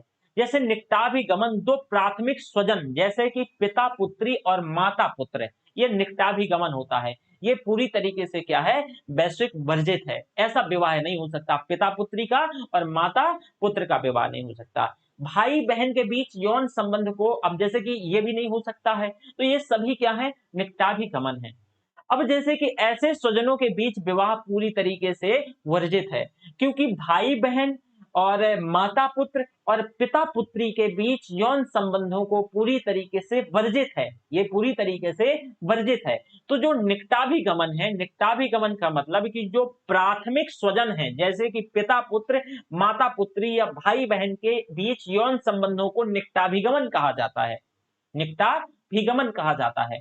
ठीक है, तो ये पूरे दुनिया में क्या है, प्रॉपर वर्जित है। अब प्रत्येक समाज में अंतर विवाह और बहिर्विवाह दोनों के संदर्भ में किसी न किसी प्रकार के नियम उपस्थित रहे हैं। अंतर विवाह जो है ये एक समूह के भीतर के विवाह की व्यवस्था है, अर्थात उस समाज के सदस्यों को एक समूह विशेष के भीतर ही विवाह क्या है, अनुमति होती है। फॉर एग्जाम्पल जैसे समझो कि हिंदुओं में जाति अंतर विवाह से संबंधित एक समूह है। हिंदुओं में एक ही जाति में विवाह होता है ना, तो यह अंतर विवाह से संबंधित एक समूह है। वहीं बहिर्विवाह वैसी व्यवस्था है कि एक समाज के सदस्यों को एक समूह विशेष से बाहर ही विवाह की अनुमति होती है, वो अंतर विवाह नहीं कर सकते हैं। फॉर एग्जाम्पल हिंदुओं में गोत्र और बहिर्विवाह से ही संबंधित एक समूह है। एक गोत्र में शादी हिंदुओं में नहीं होती है, दूसरे गोत्र में ही शादी संभव है, तो यह बहिर्विवाह का उदाहरण है। तो एक ही गोत्र में विवाह नहीं संभव होता है। इसी प्रकार जनजातियों में भी अंतर विवाह यानी जनजातियों में ही अंतर विवाह से संबंधित एक समूह है, जबकि क्लैन गोत्र को ही क्लैन कहा जाता है। क्लैन बहिर्विवाह से संबंधित एक समूह है। हिंदुओं में पारंपरिक तौर से विवाह के संबंध में अनुलोम और प्रतिलोम जैसे नियमों का भी अनुपालन होता रहा है। अनुलोम विवाह और प्रतिलोम विवाह। अनुलोम विवाह जो अनुलोम को वैध माना गया है और प्रतिलोम विवाह को वर्जित किया गया है। अनुलोम विवाह विवाह की वह व्यवस्था है जिसमें वर कर्मकांडी आधार पर वधु की तुलना में उच्च स्तर पर होता है, उच्च स्तर से होता है, वैसे विवाह को अनुलोम विवाह कहते हैं। इससे वहीं भिन्न जो दूसरी तरफ प्रतिलोम विवाह होता है, तो ये प्रतिलोम विवाह में आप देखोगे कि जो कर्मकांडी तौर से जो वधु होती है वो वर से उच्च स्तर पर होती है। यह विवाह का ऐसा प्रारूप प्रतिलोम विवाह कहलाता है। अब किसी भी समाज में कुछ प्रकार के विवाह को कुछ अन्य प्रकार के विवाह की तुलना में प्रेफरेंस दी जाती है, ऐसे विवाह को वरीता विवाह भी कहते हैं। इसमें समोदर विवाह और विसमोदर विवाह, देवर विवाह जिसे नियोग प्रथा भी कहते हैं, शाली विवाह ये भी सम्मिलित है। देवर विवाह, शाली विवाह, है ना, जैसे कि अपने सरोरेट, ठीक है, तो ये शाली विवाह है। अब देखो पहले जो समुदर, देखो समुदर वे भाई बहन है जिनका वंशानुक्रम समान होता है। मतलब जो समुदर उसे कहते हैं, एक समुदर शब्द आता है, आपने सुना होगा समुदर। समुदर ये वे भाई बहन हैं जिनका जो वंशानुक्रम है समान होता है। फॉर एग्जाम्पल चाचा की संतानें, ऐसे समुद्रों के बीच विवाह समुदर विवाह कहलाता है। अगर कोई व्यक्ति चाचा की, दादा की, ताऊ की संतानों से मान लो शादी करता है तो वह क्या होगा, समुदर विवाह कहलाएगा। वे भाई बहन जिनका वंशानुक्रम भिन्न होता है वो भी समुदर विवाह कहलाते हैं। जैसे माता की संतानें, सॉरी मामा की संतानें, ठीक है, माता की नहीं, सॉरी अगेन सॉरी, मामा की संतानें, ठीक है। तो मामा की अगर कोई बेटा या बेटी से शादी करता है, ये विसमुदर विवाह का उदाहरण है। इनके बीच यदि विवाह हो तो यह विसमुदर विवाह कहा जाएगा। और इन दोनों ही प्रकार के विवाह में परिवार एक दूसरे से पहले से ही परिचित होते हैं। पुत्री के लिए एक नए परिवार में अपने आप को स्थापित करना सरल होता है, आसान होता है। साथ ही संपत्ति से संबंधित विवाद को भी कम किया जा सकता है। मध्य प्रदेश की जो गोंड जनजाति है, गोंड जनजाति में भी समुदर विवाह को अत्यधिक प्रेफरेंस दी जाती है, वरीयता दी जाती है। और वे इसे दूध लौटवा भी कहते हैं। जो भी बच्चा मध्य प्रदेश से होगा और उस क्षेत्र से होगा खासकर, तो इसको वहां दूध लौटवा, लोकल की भाषा में दूध लौटवा कहा जाता है। दूध लौटवा मतलब उनके विवाह में जो वधु है वो मूल अदा की जाती है। वधु मूल, इनके विवाहों में जो वधु मूल अदा किया जाता है। और इस विवाह के माध्यम से इस जनजाति में दो अलग अलग पीढ़ियों में पुत्री वधु मूल्य का विनिमय सुनिश्चित किया जाता है। मतलब जो इसके अंतर्गत ये दूध लौटवा जो है, इसमें अलग अलग पीढ़ियों में जो पुत्री और वधु मूल्य का जो विनिमय है, एक्सचेंज है, उसको निर्धारित किया जाता है। ये दूध लौटवा कहलाता है। अब एक आता है देवर विवाह। देखो, ये विवाह की वैसी व्यवस्था है जिसमें पति के निधन के बाद, पति का निधन हो जाता है, तो एक महिला दिवंगत पति के छोटे भाई से, अपने पति के छोटे भाई से विवाह करती है, तो इसको देवर विवाह कहते हैं। वहीं एक साली विवाह होता है। जब विवाह का ये वैसा प्रारूप है जिसमें एक पुरुष की अपनी पत्नी के निधन के बाद दिवंगत पत्नी की छोटी बहन से विवाह हो जाए, तब यह साली विवाह कहलाता है। ये दोनों प्रकार के विवाह में जो पति अथवा पत्नी के निधन के उपरांत ही ये निश्चित सुनिश्चित हो सकता है। और यह अन्य सदस्य उसी जो परिवार है उसका हिस्सा बने रहें, यह भावनात्मक और आर्थिक समर्थन प्रदान करने के लिए भी यह एक व्यवस्था मानी जाती है या व्यवस्था बन जाती है। मैं अपने ग्राम मतलब अपने गांव से, जहां से मैं आता था, तो वहां एक व्यक्ति हैं ऐसे, मतलब कई जगह देखा, मेरे एक रिलेशन में भी मतलब देवर विवाह जैसे हुआ, एक रिलेशन में दूर का थोड़ा रिलेशन है, लेकिन एक मेरे गांव में भी। तो मेरा जिस वर्ष जन्म हुआ एक्चुअल में, तो वहां ना बहुत है, मैं बता रहा हूँ, ये पूरी स्टोरी है। वहां बहुत बाढ़ आई हुई थी, मेरे यहाँ बहुत बाढ़ आई हुई थी। और बाढ़ इतनी ज्यादा थी कि क्या बताएं। तो बाढ़ आने की वजह से मतलब एक व्यक्ति था गांव में, और वो व्यक्ति क्या हो गया था कि उस बाढ़ में डूब गया था। गांव का ही व्यक्ति है, तो बाढ़ में डूब गया था। तो उस व्यक्ति का छोटा भाई था, और उसकी शादी को मुश्किल से 1 या 1.5 साल हुए थे उसके। दो, हालांकि एक बच्चा था शायद, या 2 बच्चे थे। तो वो अपने देवर से शादी कर ली, मतलब ये सामाजिक मान्यता प्राप्त है, तो ये देवर विवाह है। आपने कई बार शादी विवाह देखा होगा, तो आपने ये देवर विवाह, शादी विवाह भी देख लिया। यहां तक उम्मीद करता हूं, यहां तक किसी बच्चे को कोई डाउट नहीं होगा। मैं बोल रहा था ना कि भाई इसके बाद आप देख लेना यहाँ पर कि किसी भी जो एक वो सॉरी सोशियोलॉजी है, बहुत इंटरेस्टिंग होने वाला है, बहुत ही इंटरेस्टिंग होने वाला है। बस थोड़ा सा थिंकर वाला, और पूरा सेकंड पार्ट भी पूरा ऐसे ही इंटरेस्टिंग है।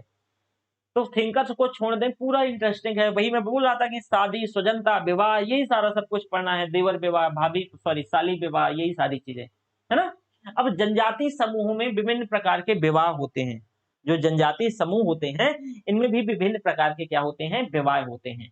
तो अगर आपकी इजाजत हो तो कल हम बाकी के विवाहों को पढ़ेंगे। नोट्स कहाँ मिलेगा? देखो, अनअकैडमी देवी सिंह करके सर्च करना है, ये चैनल है, ठीक है, और उस चैनल में मिल जाएगा। अगर एक बार आपने इसे पढ़ लिया तो दोबारा ना बहुत, ये समझो कि अगर आपके पास कुछ भी नहीं है तो भी लेके आ जाओगे।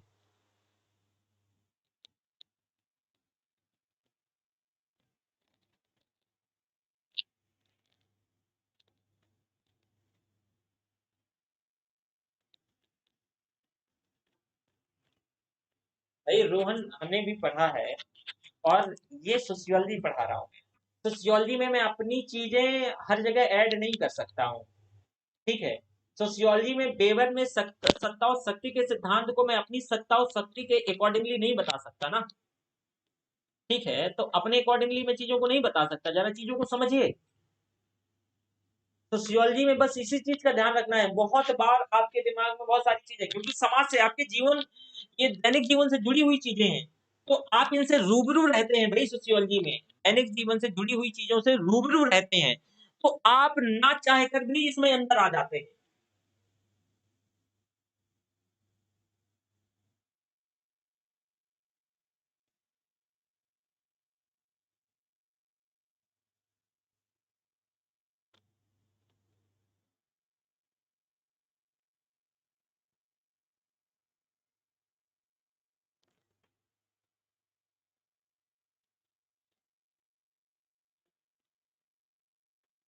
हाँ बिल्कुल, देखिए आप, मैं ये नहीं कर रहा, मैं डिनाई नहीं कर रहा, मैं चीजों को डिनाई नहीं कर रहा हूँ।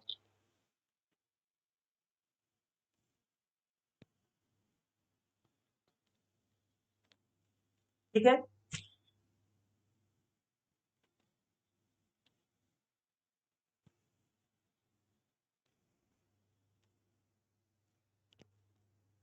हैवी कौन है, कहाँ पे हैवी है भाई, हैवी का क्या सवाल है?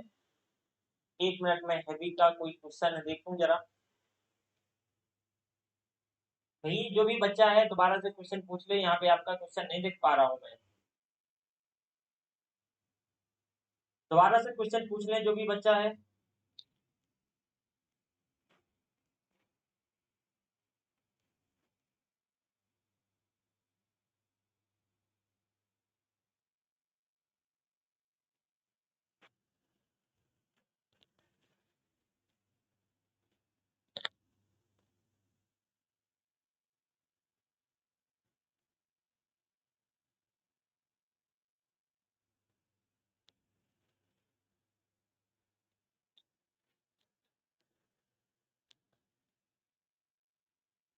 भारत माता की जय का तो क्वेश्चन ही नहीं लिखा।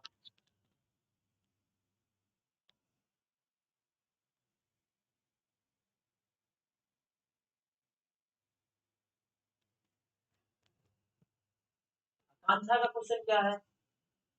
आप लोगों के क्वेश्चन नहीं आ रहे हैं।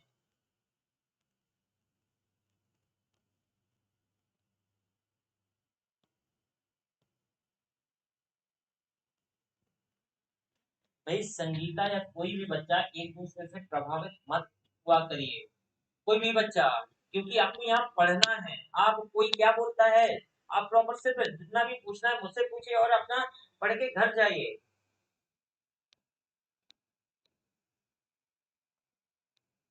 ठीक है रोहन, मैं जरूर रखूंगा। ठीक है, बिल्कुल रोहन।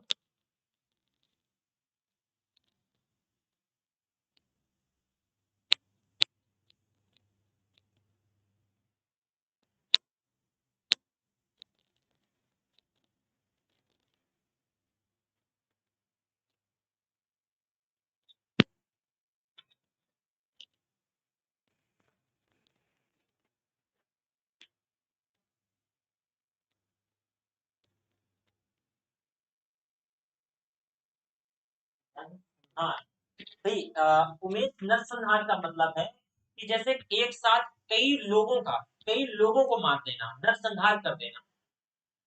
मतलब कि जैसे नर मतलब आदमी, तो एक साथ कई लोगों को मार देना नरसंहार कहलाता है।